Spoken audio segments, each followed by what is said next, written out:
ជំរាបសួរស្វាគមន៍មកកាន់ podcast ពិសេសបាទដែលយើងនឹងមានសេរីខ្លីខ្ញុំសង្ឃឹមថាសេរីនេះនឹងទៅវែងប៉ុន្តែនេះគឺជាភាគមួយបាទនៅក្នុងសេរីតាក់ទងជាមួយនឹងបាទវិស័យចលនាទ្រព្យនៅក្នុងប្រទេសកម្ពុជាយើងស្វាគមន៍មកកាន់បាទមកដឹងពី Chip Mongland ជាភាសាអង់គ្លេសយើងហៅថា Chip Mongland Unfold ខ្ញុំដាក់ឈ្មោះបាទថ្ងៃនេះយើងមានភ្ញៀវកិត្តិយស3រូបបាទបាទធម្មតាទេបាទយើងតាក់ទងជាមួយនឹងវិស័យចលនាទ្រព្យយើងត្រូវមានអ្នកជំនាញបាទក៏ដូចជាម្ចាស់អាជីវកម្មដើម្បីចូលមកចែកចម្លែកពីបទពិសោធន៍ការយល់ឃើញក៏ដូចជាឆន្ទៈថាតើក្រុមហ៊ុនគាត់ទៅថ្ងៃក្រោយបច្ចុប្បន្នក៏ដូចជាពីមុនគាត់បានមើលឃើញអ្វីខ្លះគាត់មានមូលហេតុអ្វីខ្លះបានជាក្រុមហ៊ុនគាត់សម្រាប់ចិត្តបាទវិនិយោគទៅលើវិស័យមួយនេះឥឡូវយើងទៅជួបជាមួយនឹងភ្ញៀវកិត្តិយសយើងទាំង3រូបតែម្ដងបាទជំរាបសួរខ្ញុំឈ្មោះ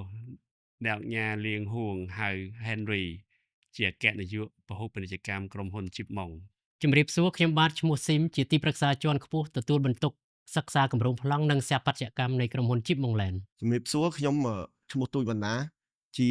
នាយកបច្ចេកទេសសម្ដង់នៃក្រុមហ៊ុន Chip Mongland អរគុណមែនតើបាទបងប្អូនទាំង3ដែលបានណែនាំខ្លួនជាទូទៅការពិតគឺទូនាទីខ្ញុំជាអ្នកហូសទេក៏ប៉ុន្តែយើងថាពេលខ្លះយើងអាចនឹងបាត់បង់ព័ត៌មានជាក់ស្ដែងអញ្ចឹងណាអញ្ចឹងទៅ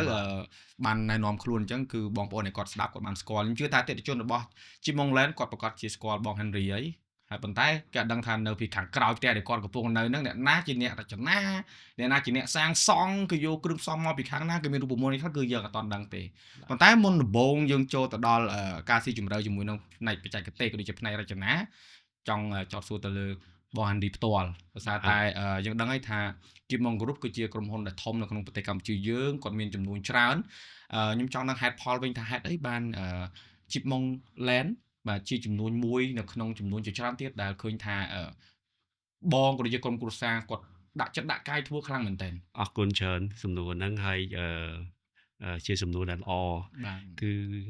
ថ្នាក់ដឹកនាំមិនថាក្រុមហ៊ុន Chip Mongland Chip Mong Group តែងតែមានចក្ខុវិស័យវែងឆ្ងាយហើយវិញយើងជាក្រុមហ៊ុនខ្មែរនៅក្នុងស្រុកយើងចង់ធ្វើអីគឺឲ្យឈានមុខគេឈានមុខគេហើយក៏ឲ្យអតិថិជនទាំងអស់មានទំនុកទុកចិត្តអញ្ចឹងជារៀងរាល់ថ្ងៃថ្នាក់ដឹកនាំទាំងអស់និងក្រុមការងារគឺតែងតែមានគេហៅបេសកកម្មរៀងរាល់ថ្ងៃគឺបេសកកម្មត្រូវតែធ្វើរបៀបម៉េចអ្វីដែលផលិតចេញពីក្រុមហ៊ុន Chip Mong Group ឬមួយពី Chip Mongland ដូចជាការសាងសង់ផ្ទះហ្នឹងត្រូវតែគុណភាពល្អបាទគុណភាពល្អហើយត្រូវការសេវាកម្មល្អហ្នឹងទឹកឲ្យអតិថិជនរបស់យើងបាទហើយថែមទាំងយើងគិតដល់អ្វីដែលគាត់ទទួលផ្ទះមករស់នៅហ្នឹងត្រូវតែឲ្យគាត់មានបទពិសោធន៍ក្នុងការរស់នៅក្នុងផ្ទះហ្នឹងឲ្យបានល្អបាទនឹងដែលយើងត្រូវតែយកចិត្តទុកដាក់មែនតើគឺចំណុចហ្នឹងហើយក៏យើងធ្វើអាហ្នឹងទៅបានត្រូវការធនធានមនុស្សចឹងក្រុមហ៊ុន Chip Mong Group មិនថា Chip Mongland គឺរៀងរាល់ថ្ងៃគឺយើងអភិវឌ្ឍធនធានមនុស្សរបស់យើងហ្នឹងបាទអភិវឌ្ឍធនធានមនុស្សឲ្យគាត់ដឹងពីរបៀបធ្វើការដឹងពី culture របស់យើងគឺយើងយកចិត្តទុកដាក់លើចំណុចហ្នឹងតាំងពីថ្នាក់ខាងលើទៅដល់ខាងក្រោមគឺយើងយកចិត្តទុកដាក់លើហ្នឹងហើយយើងក្រុមអ្នកដែលរួមអាជីវកម្មជាមួយយើងយកចិត្តទុកដាក់មួយគាត់អ្នកដៃគូពាណិជ្ជកម្មមួយយើងបាទយើងត្រូវតែគេហៅថាគ្រប់អ្នកងារទាំងអស់ដែលធ្វើរស់ស៊ីមួយយើងហ្នឹងយើងយកចិត្តដាក់មួយគាត់ដើម្បីហៅការងារទៅមុខល្អទាំងអស់គ្នារលូនទាំងអស់គ្នាបាទហើយលើសពីហ្នឹងបន្ថែមទៀតដែលបានដឹងក្រុមហ៊ុន Chip Mong Group និង Chip Mongland គឺយើងតែងតែចូលរួមនៅក្នុងសង្គមសស័កសស្រាំអ្វីដែលយើងរកទានមានបានហើយយើងតែងតែចែករំលែកនៅក្នុងសង្គមរបស់យើងរហូតគឺចំណុចហ្នឹងបាទហើយលើសពីហ្នឹងបន្ថែមទៀតយើងមានគុណតម្លៃរបស់យើងដែលយើងតែងតែគេហៅថាភាសាអង់គ្លេសគឺជា core value នៅក្នុងក្រុមហ៊ុនរបស់យើងហ្នឹងគឺយើងតែងតែបុគ្គលិកយើងទាំងអស់សហប្រតិបត្តិការហើយការដែលគាត់ធ្វើការយកចិត្តទុកដាក់ commitment នៃការងាររបស់គាត់ពីចំណុចហ្នឹងបាទហើយគឺយើងត្រូវតែបណ្ដុះបណ្ដាលអាការជំនាញរបស់គាត់ skill របស់គាត់បណ្ដុះបណ្ដាលវឹកហាត់របស់គាត់ដើម្បីគាត់មានជំនាញច្បាស់លាស់នៅធ្វើកិច្ចការងាររបស់គាត់គឺចំណុចហ្នឹងហើយចំណុចទី3គឺគាត់ត្រូវតែគេហៅថាភាព dynamic រស់រវើកនៃការងារផងគាត់អាហ្នឹងដែលយើងត្រូវតែ work hard ផងគាត់ដែរគឺចំណុចហ្នឹងហើយទាំងអស់ហ្នឹងត្រូវតែគាត់មានវិន័យក្នុងខ្លួនមានវិន័យក្នុងខ្លួនបាទមានវិន័យក្នុងខ្លួនហើយលើសពីហ្នឹងបន្ថែមទៀតក្រុមហ៊ុន Chipmunk Land យើងមានគេហៅថាមានសសរស្ដំទាំង4ពេលដែលយើងចង់អភិវឌ្ឍនៅគម្រោងណាមួយគឺយើងត្រូវតែទី1ត្រូវតែរើសទីតាំង location ល្អបាទល្អឲ្យទៅអតិថិជនទី2ការសាងសង់ត្រូវតែគុណភាពស្តង់ដារខ្ពស់ឲ្យទៅអតិថិជនផងយើងបាទទី3គឺយើងត្រូវតែគិតគូរលើការ design យើងយកចិត្តទុកដាក់តាំងពី exterior design interior design គឺយើងយកចិត្តទុកដាក់បាទយើងយកចិត្តដាក់អាហ្នឹងគឺខ្លាំងមែនតើទី4គឺការដែលគាត់ចូលរស់នៅក្នុងផ្ទះគាត់ចូលរស់នៅក្នុងគម្រោងកំផោននៅក្នុងបរិយាហ្នឹងយើងថែរក្សាអាកៅភាពរស់នៅផងគាត់ហ្នឹងឲ្យបានល្អគឺចំណុចហ្នឹងអាហ្នឹងឯងដែលយើងជាអ្វីដែលយើងធ្វើរៀងរាល់ថ្ងៃហើយជាការគេហៅបដិញ្ញាចិត្តពីថ្នាក់ដឹកនាំពីលើរហូតទៅដល់សហការីនៅខាងក្រោមបាទមកសំណួរចង់ចប់បាត់កម្មវិធីបាត់ហើយក្បោះក្បាយខ្លាំងមែនទែនហ្មងប៉ុន្តែនៅតែមានដែរព្រោះថាសំណួរមួយចំនួនខ្ញុំគាត់ថាបងប្អូនជាទូទៅគឺគាត់មិនទាន់បានឮមិនទាន់បានដឹងហើយក៏ដូចជាខ្ញុំផងដែរក៏ខ្ញុំមានចម្ងល់ដែរចង់ដឹងតាក់ទងជាមួយនឹងរឿងមួយដោយសារតែធម្មតាលំនៅឋានក៏ដូចជាសំណង់របស់ Chipmunk Land គឺមានច្រើនទីតាំងហើយ Chipmunk Land គឺបើតាមខ្ញុំដឹងដូចជាមាន10ទីតាំងជាងអាចនឹងមានច្រើនជាងនឹងមាន10បងប្រុសបាទនឹងមានច្រើនជាងនឹងបាទអញ្ចឹងតើសម្រាប់បងប្រុសផ្ទាល់ក្នុងនាមជា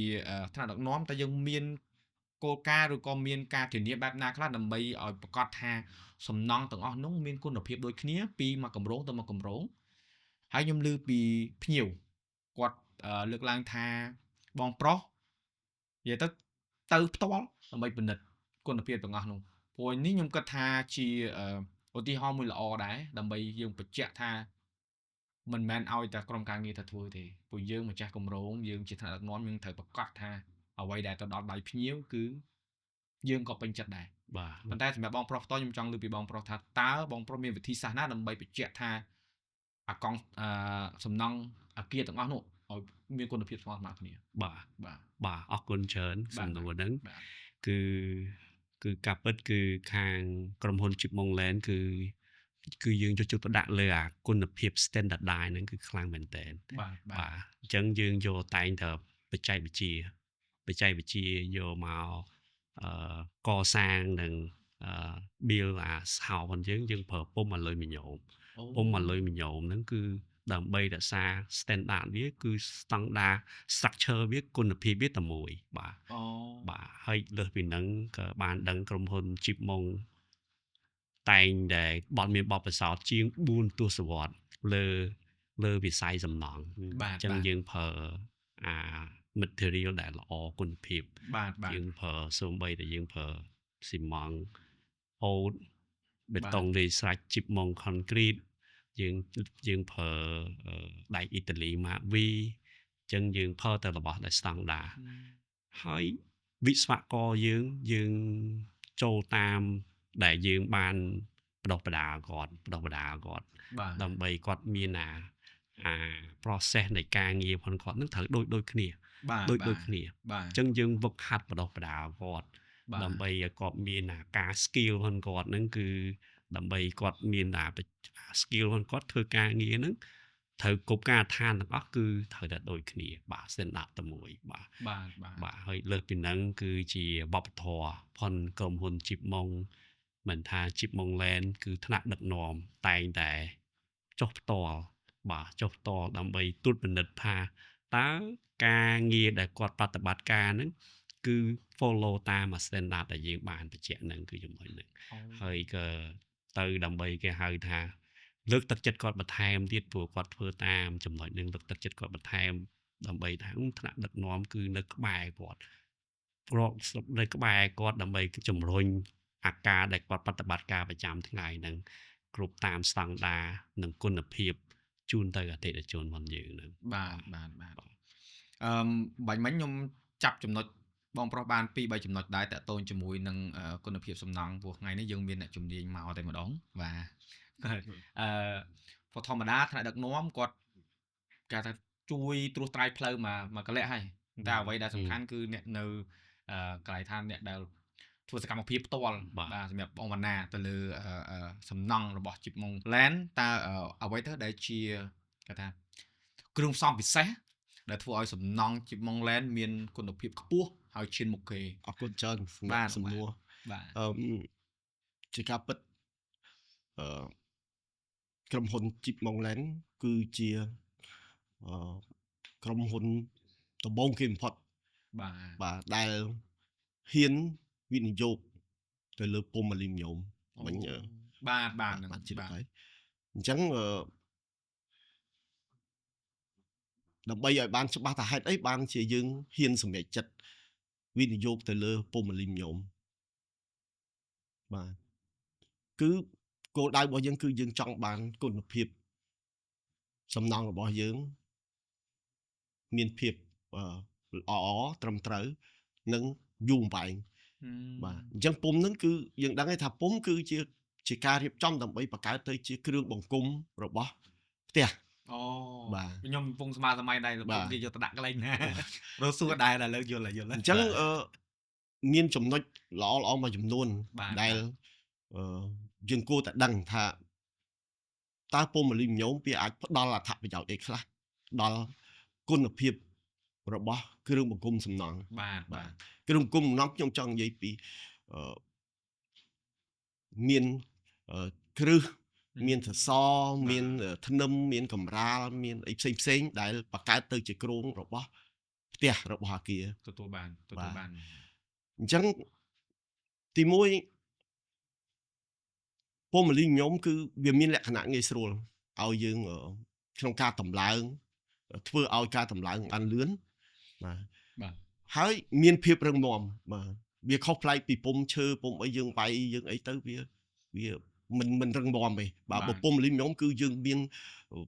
ការរឹតបឡុងមានអីត្រឹមត្រូវផ្នែកដែលវាតម្លើងជាលក្ខណៈបច្ចេកទេសខ្ពស់បាទចំណុចទី2គឺនៅពេលដែលយើងរុះរើពុម្ពហ្នឹងក៏វាមានលក្ខណៈល្អរបស់វាដែរបើសិនជាយើងមិនគិតឲ្យស៊ីជម្រៅទេយើងគិតថាជារឿងធម្មតារបស់ពុម្ពប៉ុន្តែតាមពិតពុម្ពអាលុយមីញ៉ូមមានលក្ខណៈល្អនៅពេលដែលយើងដោះវាបាទគឺវាមកជាផ្នែកតូចវាមិនត្រូវការយើងទៅប្រឹងកោះប្រឹងទាញវាទេអញ្ចឹងវាអត់ប៉ះពាល់បាទអញ្ចឹងវាមិនប៉ះពាល់ទៅលើគ្រោងរបស់អគារទេបាទនេះជាចំណុចសំខាន់នៅមានសំខាន់មួយទៀតការរៀបចំពុម្ពអាលុយមីញ៉ូមរបស់យើងគឺយើងរៀបចំភ្ជាប់គ្នារវាងសសរធ្នឹមកម្រាលជាមួយចដាក្នុងជាន់មួយបាទដែលជាទូទៅគេធ្វើសសរហើយបានគេចាប់ផ្ដើមធ្វើកម្រាលធ្វើធ្នឹមបាទអញ្ចឹងត្រង់ហ្នឹងហើយដែលពេលដែលយើងចាក់បេតុងចូលទៅគឺបេតុងសាច់មួយតែម្ដង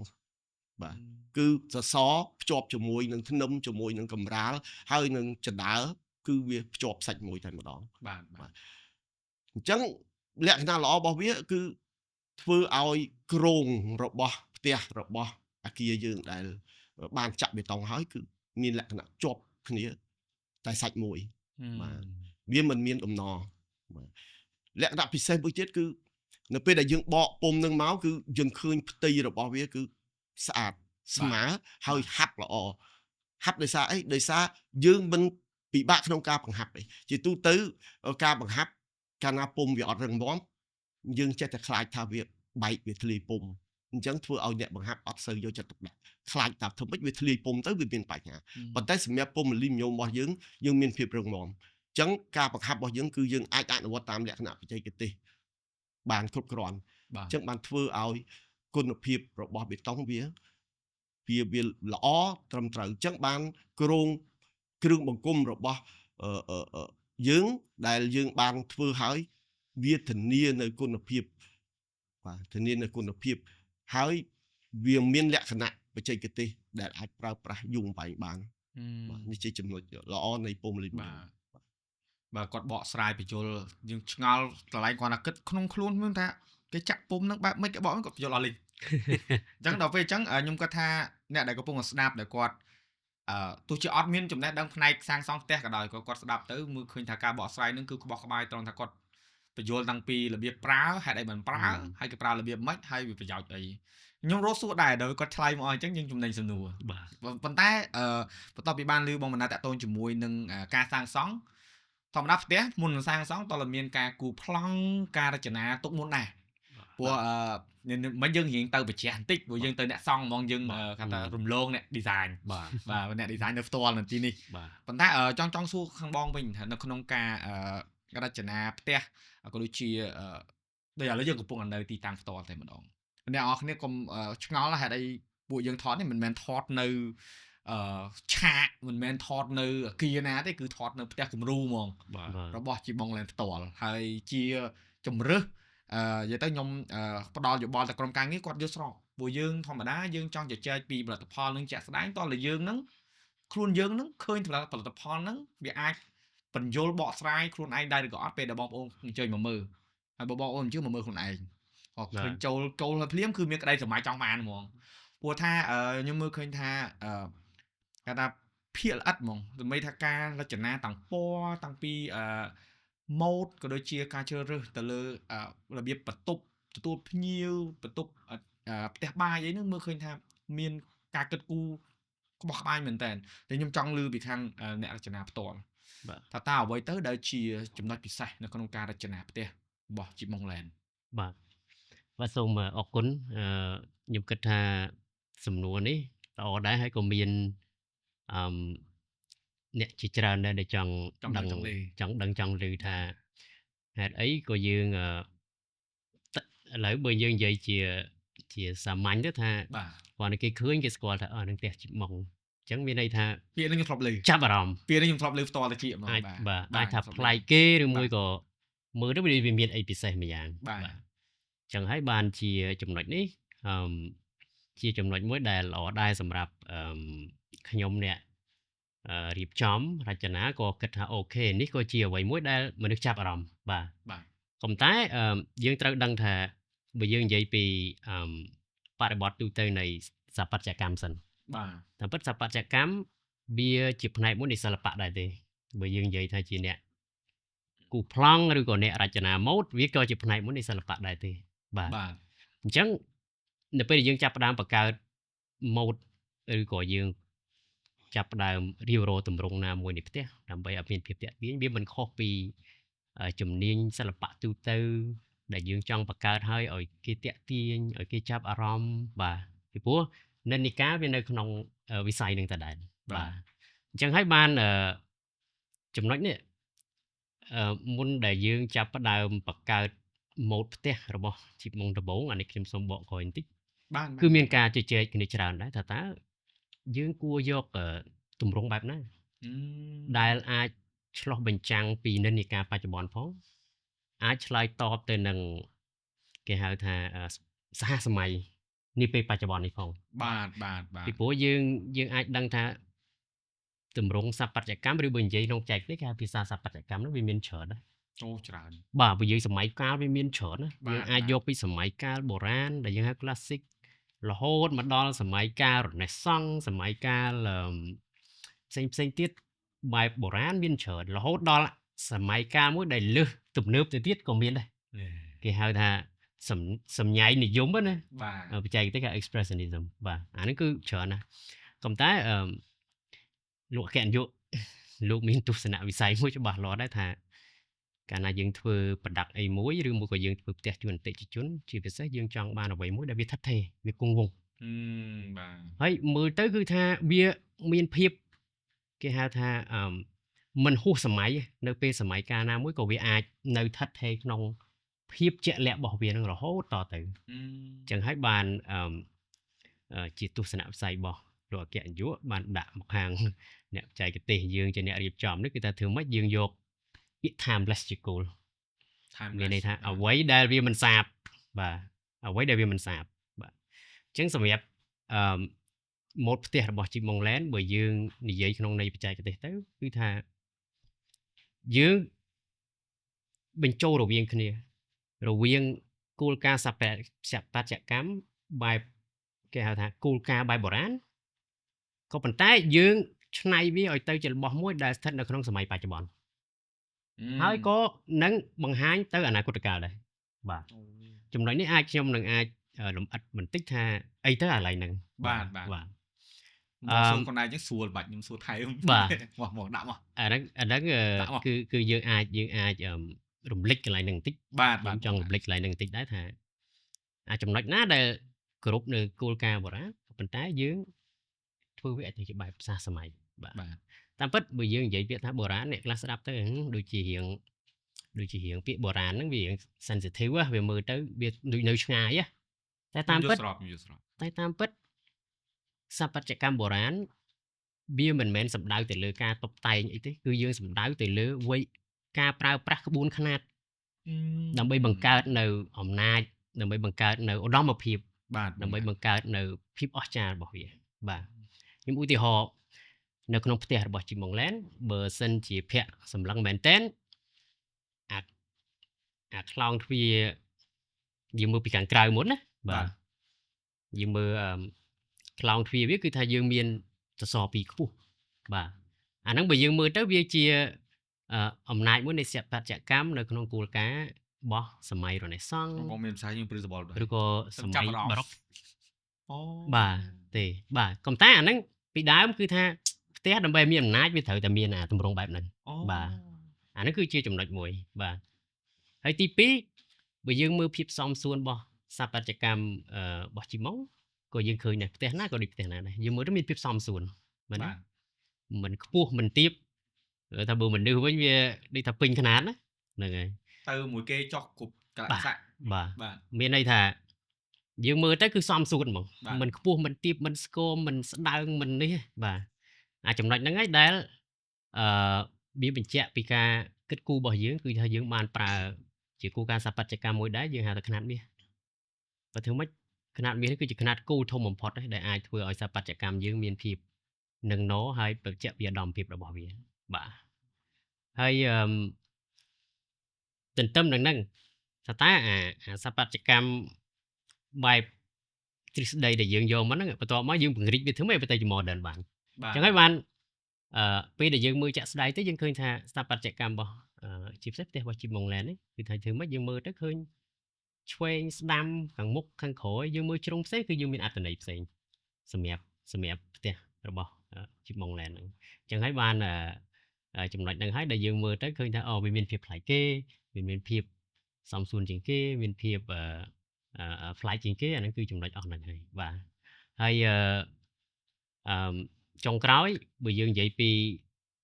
អ្វីដែលជួយឲ្យផ្ទះនឹងមានភាពទាក់ទាញទៀតខ្ញុំគិតថាប្រហែលជារឿងការប្រើប្រាស់ពណ៌ហ្នឹងឯងដែលការប្រើប្រាស់ពណ៌ពីព្រោះភាគច្រើនយើងត្រូវដឹងថាពណ៌វាមានអារម្មណ៍របស់វានៅក្នុងការប្រើប្រាស់ពណ៌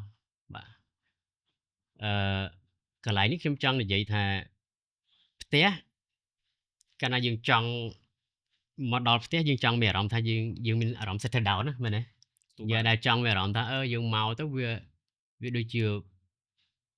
អគារសាធារណៈឬអីមួយដែលវាមិនអាចភ្ជាប់ខ្លួនជាមួយបានអានេះគឺជាចំណុចមួយដែលផ្ទះវាមិនគេហៅថារៀងលំបាកតិចមើលក្នុងស្ថានភាពបែបហ្នឹងអញ្ចឹងហើយបានដើម្បីឆ្លើយតបទៅនឹង timeless design នេះដែរយើងក៏បានជ្រើសរើសមេពណ៌គោលជាច្រើនហើយសិតតែពណ៌ដែលតំណាងឲ្យភាព premium តែម្ដងឧទាហរណ៍ដូចពណ៌ទី1គឺគេហៅថាពណ៌សភ្លុកបើអង់គ្លេសហៅ ivory ពណ៌សភ្លុកយើងដឹងហើយបើនិយាយថាភ្លុកដំរីពីដើមគឺរបស់មានតម្លៃខ្លាំងហ្នឹងហើយរបស់ដែលមនុស្សឲ្យតម្លៃមនុស្សដែលដូចថាអ្នកណាដែលគេចង់បានរបស់ហ្នឹងដាក់ទេសអីវាសម្បើមណាបាទឧត្តមភាពណាអញ្ចឹងហើយបានពណ៌ហ្នឹងយើងយកមកបញ្ចូលជាមួយផ្ទះយើងទៅគឺយើងតំណាងឲ្យភាពអស្ចារ្យនិងភាពផលិតភាពរបស់វាហ្នឹងឯងបាទព្រោះចំណុចទី2គឺយើងប្រើពណ៌បន្ថែមមួយទៀតគេហៅថាពណ៌ស្បែកព្រោះយើងដឹងហើយនៅក្នុងនិន្នាការរបស់មនុស្សយើងតាំងពីដើមមកគឺស្បែកមានតម្លៃខ្លាំងរបស់ដែលល្អសូមទៅវារួមផ្សាត់ឬមួយក៏របស់ឲ្យតែស្បែកណាបាទអញ្ចឹងហើយបានពណ៌ហ្នឹងគឺយើងកំបាញ់គ្នាជាមួយនឹងពណ៌ស្បែកហ្នឹងឯងដែលយើងហៅថាsolid ហ្នឹងបាទហើយបន្ទាប់មកយើងមានលាយប្រផេះស្រាលឲ្យបន្តទៀតគឺសិតតែពណ៌មួយដែលថាពណ៌មានភាពកដាល ពណ៌មានពីកណ្ដាលគឺជាពណ៌មួយដែលវានឹងជួយឲ្យទម្រង់ផ្ទះហ្នឹងបន្ថែមទៅលើទម្រង់ផ្ទះហ្នឹងវាមានភាពថិតថេររបស់វាបន្តទៅទៀតទៅបាទ តាមខ្ញុំស្ដាប់មើលទៅដូចអង់គ្លេស chameleon ណាដូចបដូរពណ៌តាមកលៈទេសៈបាទ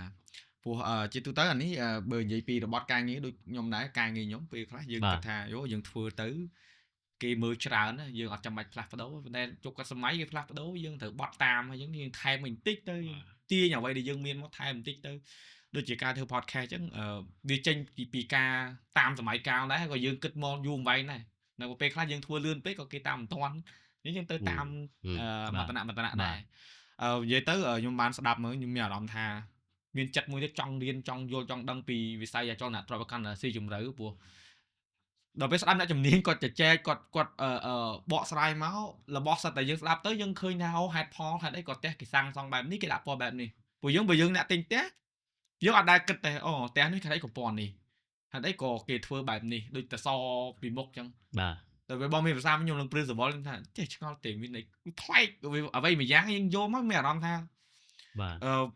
ខុសពីអ្វីដែលយើងធ្លាប់ឃើញពីមុនប៉ុន្តែតាក់ទងជាមួយនឹងបងប្រុសម្ដងព្រោះថាអ្នកជំនាញគាត់បានបរិយាយឲ្យតាក់ទងជាមួយនឹងគេហៅថាអ្វីហេតុផលអីនៅពីក្រោយ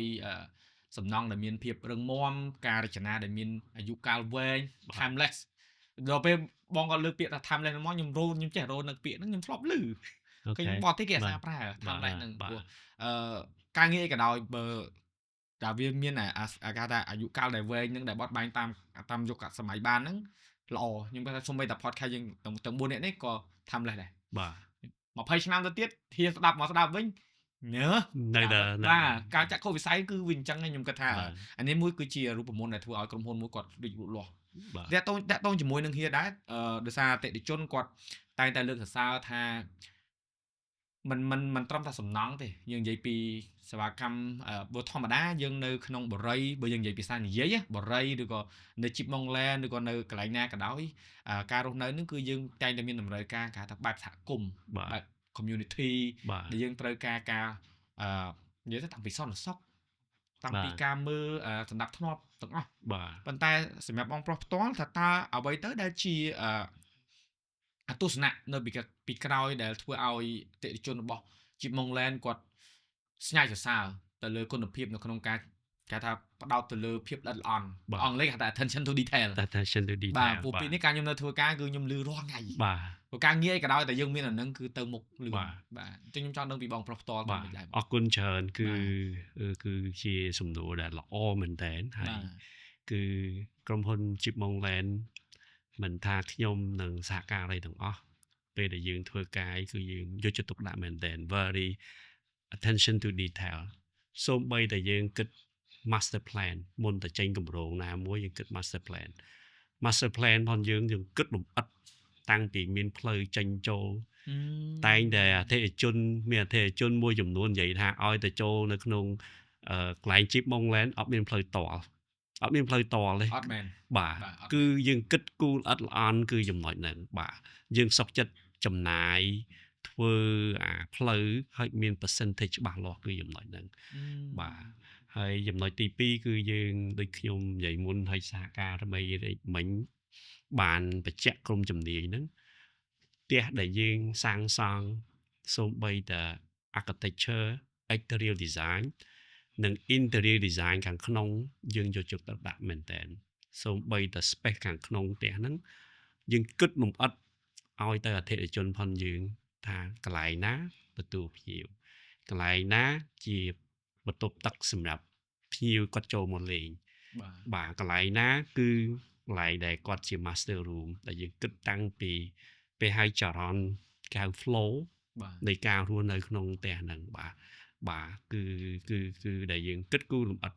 លើចំណុចហ្នឹងហើយដូចមិញសុភ័ក្រសួររឿងថាយើងប៉ុណ្្នឹងហើយយើងមិនអស់ចិត្តថែមទៀតយើងត្រូវគិតគូរដល់ការរស់នៅពេលដែលគាត់ចូលរស់នៅដែលរស់នៅក្នុងសង្គមនៅក្នុងនៅសហគមន៍នៅក្នុងបរិយាហ្នឹងបាទយើងត្រូវតែមើលលម្អិតតាំងពីការបោសសម្អាតតាំងពីថែសួនកន្លែងគេហៅបរិវេណដែលជា public area ហ្នឹងគឺយើងយកចិត្តទុកដាក់មែនតើ បាទហើយយើងមានក្រុមការងារផងយើងធ្វើប្រចាំថ្ងៃរហូតធ្វើជាប្រចាំថ្ងៃហើយ consistent ថែមទៀតមិនមែនថាអូថ្ងៃនឹងធ្វើស្អែកឡើងអត់ធ្វើជិលយើងទៅ ជិលធ្វើតែអញ្ចឹងគឺយើងមានអា process ផងយើងហ្នឹង monitor ហើយថ្នាក់ដឹកនាំទាំងអស់ទៅជាអាហ្នឹងទៅជា culture នៅក្នុងក្រុមហ៊ុនអញ្ចឹងថ្នាក់ដឹកនាំដូចខ្ញុំអីសូម្បីតែជីកកាត់នៅក្នុងបរិយាអីហ្នឹងគឺយើងមើលអា detail ហ្នឹងដល់នឹងបន្ថែមទៀតមើលដល់ detail ហ្នឹងបាទហើយលើពីហ្នឹងថែមទៀតគឺយើងគិតគូរដល់អតិថិជនផងយើងយើងគិតគូរយើងគិតគូរថាចុះបើគាត់មានបញ្ហាអីគេ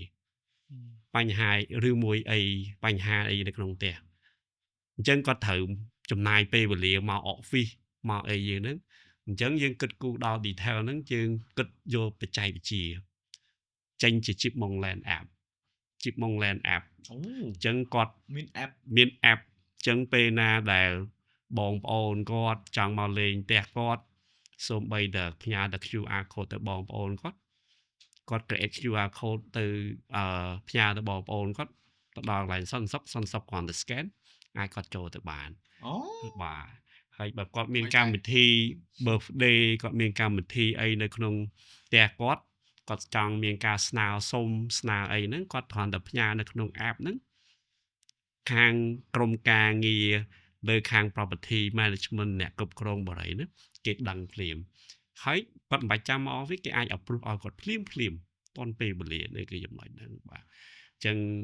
ហើយលើពីហ្នឹងបើសិនជាផ្ទះគាត់មានការគេហៅថាបញ្ហាណាមួយឬមួយបញ្ហាណាមួយគាត់អាចផ្ញើសម្លេងឬមួយថតរូបដែលមានបញ្ហានៅក្នុងផ្ទះគាត់ហ្នឹងផ្ញើឲ្យគណៈគ្រប់គ្រងបរិយាហ្នឹងគេដឹងថាអូកន្លែងហ្នឹងគេនឹងចុះមកភ្លាមបាទហើយលើពីហ្នឹងបន្ថែមទៀតគឺយើងមានគេហៅថាដៃគូសហការជាមួយ Chipmunk Land ជាង200ដៃគូដើម្បីយើងចង់ឲ្យអតិថិជនយើងហ្នឹងគេហៅថាភាសាបច្ចេកទេសអង់គ្លេសហៅ value add គាត់រស់នៅសហគមន៍ជាមួយ Chipmunk Land ហ្នឹងគឺគាត់អាចទៅដៃគូសហការផង Chipmunk Land ទាំងអស់ discount មានការ discount 10% 15% តាមដៃគូសហការហ្នឹងអាហ្នឹងហើយដែលយើងបង្កើតគេហៅថាជា value add ទៅអតិថិជនរបស់យើងអញ្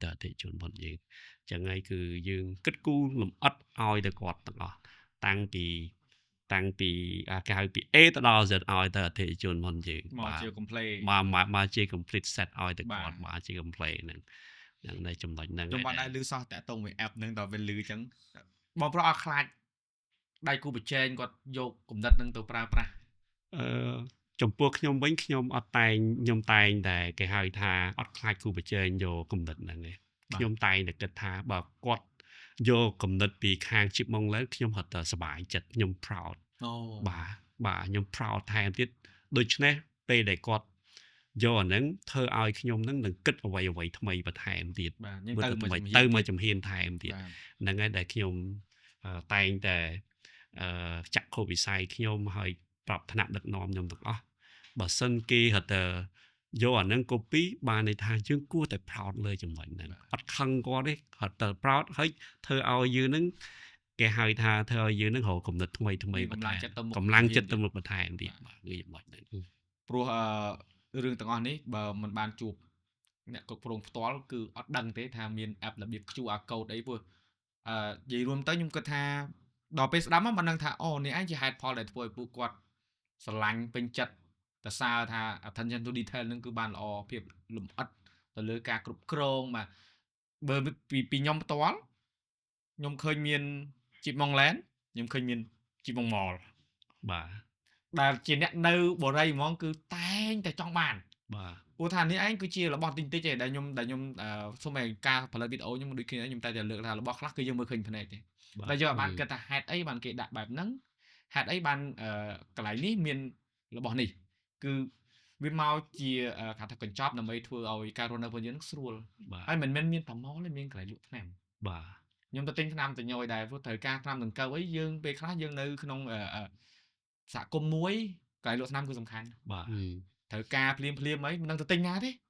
ជិះទៅឆ្ងាយក៏អត់កើតបើនៅចិត្តអញ្ចឹងគឺគ្រាន់តែដល់មុខបរិយាភ្លាមមានភ្លាមស្រួលមែនតើ មានកន្លែងហាត់ប្រាណធ្វើសុខភាព បាទ សុខភាព បាទ សុខភាពរឹងមាំបន្ថែមទៀត បាទនិយាយទៅមកទាំងអស់ហើយបាទដល់ពេលបានស្ដាប់អញ្ចឹងបានយល់ថាអូអញ្ចឹងទេបានខេត្តផលកន្លែងចេះបានយើងយល់ប៉ុន្តែតាក់ទងជាមួយនឹងការរចនាផ្ទះវិញព្រោះមិញបងប្រុសបានលើកឡើងច្រើននេះតាក់ទងជាមួយនឹងការថាពង្រឹងទៅលើគុណភាពសហគមន៍ទាំងមូលតែម្ដងបាទពី A ដល់ Z បាទពីកដល់ អនិយាយខ្មែរកុំឲ្យគេថានិយាយអង់គ្លេសលាយ តាក់ទងជាមួយនឹងការរចនាផ្ទះតើសម្រាប់ផ្ទះមួយដើម្បីឲ្យមានផាសុកភាពឬជាមានសុភមង្គលយូរអង្វែងយើងត្រូវការមើលទៅលើកត្តាអ្វីខ្លះដែរសម្រាប់និយាយទៅសំណង់របស់ជីបម៉ុងឡែនផ្ទាល់តែម្ដង បាទសូមអរគុណ បាទ តាមពិតសំណួរនេះក៏ជាសំណួរល្អទី2បន្តទៀតដែរ បាទ ពាក់ព័ន្ធនឹងសំណួរទី1មិញពីរឿងការរៀបចំរបស់យើងនៅក្នុងផ្ទះបាទតាមពិតផ្ទះបើនិយាយទៅអត្ថន័យធំធេងសម្រាប់ក្រុមគ្រួសារបាទពីព្រោះផ្ទះជាកន្លែងមួយដែលយើងអាចបញ្ចេញអារម្មណ៍ពិតរបស់យើងបានបើនិយាយទៅសង្ឃថាយើងមានបញ្ហាអីសប្បាយរីករាយសុភមង្គលអីទាំងអស់គឺនៅក្នុងផ្ទះហ្នឹងផ្ទះជាអនុស្សាវរីយ៍មួយយើងអាចតជំនាន់ក៏ថាបានដែរបើយើងនិយាយជាភាសាសាមញ្ញទៅបាទអញ្ចឹងហើយបានជាបើយើងនិយាយពីរឿងតើធ្វើម៉េចដើម្បីឲ្យផ្ទះមួយហ្នឹងយើង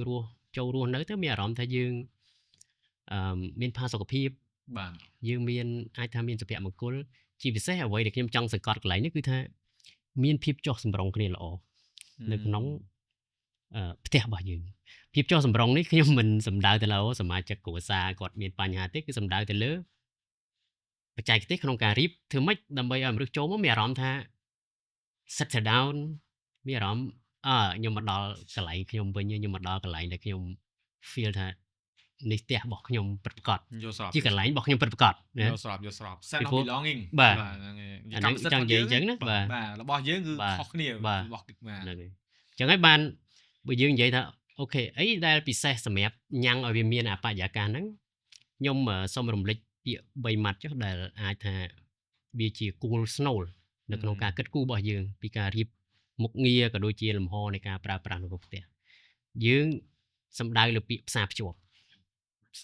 បើភាសាអង់គ្លេសហៅ connection បាទផ្សារភ្ជាប់ ផ្សារភ្ជាប់នេះគឺជាគោលការណ៍គ្រឹះមួយនៅក្នុងការគិតគូររបស់យើងដែរបន្ទាប់មកគឺពាក់ព័ន្ធទៅនឹង harmony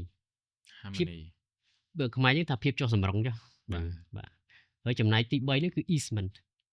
ខ្មែរយើងហៅថាភាពងាយស្រួលបាទខ្ញុំថាកត្តា3ហ្នឹងគឺជាចំណុចគោលដែលយើងបានគិតសម្រាប់ជូនអតិថិជនហើយក៏គិតថាវាជាគោលការណ៍គ្រឹះនិងនិន្នាការថ្មីនៅក្នុងការគិតគូរពីការប្រើប្រាស់លំហក្នុងបច្ចេកកម្មដែរទទួលបានឧទាហរណ៍ខ្ញុំលើកចំណុចមួយស្អីទៅជាការផ្សារភ្ជាប់ពីដើមយើងគិតថាយើងរស់នៅក្នុងផ្ទះយើងច្រើនតែគិតថាយើងចូលក្នុងផ្ទះមកយើងឃើញផ្ទះរៀបបន្ទប់មិនអញ្ចឹងចេញពីបន្ទប់ទទួលភ្ញៀវចូលទៅបន្ទប់បាយចូលទៅបន្ទប់អីគឺខណ្ឌដោយការជញ្ជាំងឬក៏ដោយទ្វារឬក៏ដោយអីដើម្បីបិទបាំងនៅចំណុចណាមួយដែលយើងមិនចង់ឲ្យគេឃើញណាឧទាហរណ៍ណាចំណុចហ្នឹងគឺជាចំណុចមួយដែលយើងធ្លាប់ជាការគិតទូទៅក៏ប៉ុន្តែសម្រាប់ការគិតគូររបស់ខាងយើងនេះជីម៉ុងឡែននេះយើងគិតថាដើម្បីឲ្យមានការប្រស្រ័យតាក់ទងរវាងសមាជិកគ្រួសារការផ្សារភ្ជាប់រវាងមុខងារមួយនិងមុខងារនោះគឺជារឿងសំខាន់គឺសំខាន់តែម្ដងអញ្ចឹងបើសិនជាយើងចូលមកផ្ទះរបស់ខាងជីម៉ុងឡែនអ្វីដែលយើង feel គឺមានន័យថាវាហាក់ដូចជាស្រទាប់ឬក៏ឈុតឆាកមួយពីកន្លែងមួយទៅកន្លែងមួយដោយហាក់ទៅមានរបាំងតិចតួចគ្រាន់តែដើម្បីបង្ហាញថានេះអ្នកនៅទីតាំងនេះមួយមុខងារនេះមួយក៏ប៉ុន្តែវានឹងបង្ហាញនៅការផ្សារភ្ជាប់រវាងគ្នាជានិច្ចឧទាហរណ៍ណាដូចយើងមកចូលមកបន្ទប់ទទួលភ្ញៀវគាត់យើងចូលមកភ្ញៀវយើងអាចសម្លឹងឃើញមុខងារផ្សេងឧទាហរណ៍ថាដូចទៅចដាទៅកន្លែងយើងទទួលទានអាហារហើយវាផ្សារភ្ជាប់ទៅកន្លែងផ្សេងដូចកន្លែង hall ទទួលអញ្ចឹងណាអញ្ចឹងអាទាំងអស់ហ្នឹងវាស្ដែងចេញនៅភាពប្រស័យតាក់ទងដែលយើងចង់បង្កើតឡើងបាទព្រោះអានេះគឺជាចំណុចស្នូលដូចខ្ញុំនិយាយអញ្ចឹងថាការផ្សារភ្ជាប់នេះគឺវានឹងជួយឲ្យកុំឲ្យថាយើងចូលមកផ្ទះមក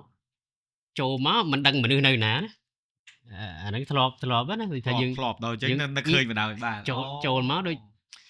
ផ្ទះនោះដូចមិនដឹងនៅណាខ្លះនៅបន្ទប់នេះនៅបាត់អស់លេង ជួបរបស់គាត់អញ្ចឹងបាននិយាយមកចំចំណុចមក បាទអញ្ចឹងហើយបានconnection នេះគឺយើងយកគោលការណ៍ស្ថាបត្យកម្មមួយក្នុងការប្រើគេហៅប្លង់បែបសេរីគេហៅ free plan free plan បាទប្លង់បែបសេរីដើម្បីធ្វើម៉េចឲ្យគាត់ចូលមកមានអារម្មណ៍ថាផ្ទះគាត់ក៏មានអារម្មណ៍ស្រឡះ comfort គាត់អាចឃើញកូនចៅគាត់ឃើញភរិយាគាត់ឃើញគ្រួសារគាត់នៅជុំគ្នាទោះបីថាពីមុខងារមួយទៅមុខមួយហ្នឹងវាខណ្ឌដោយជាជាងតិចតួចក៏ដោយក៏ប៉ុន្តែតំណែងតំណងនៅតែមានអាហ្នឹងគឺជាចំណុចស្នូលមួយបាទហើយទី2ខ្ញុំចង់រំលេចពីពាក្យចុះសម្រងទៀត ចុះសម្រងបាទ harmony ភាពចុះសម្រងហ្នឹង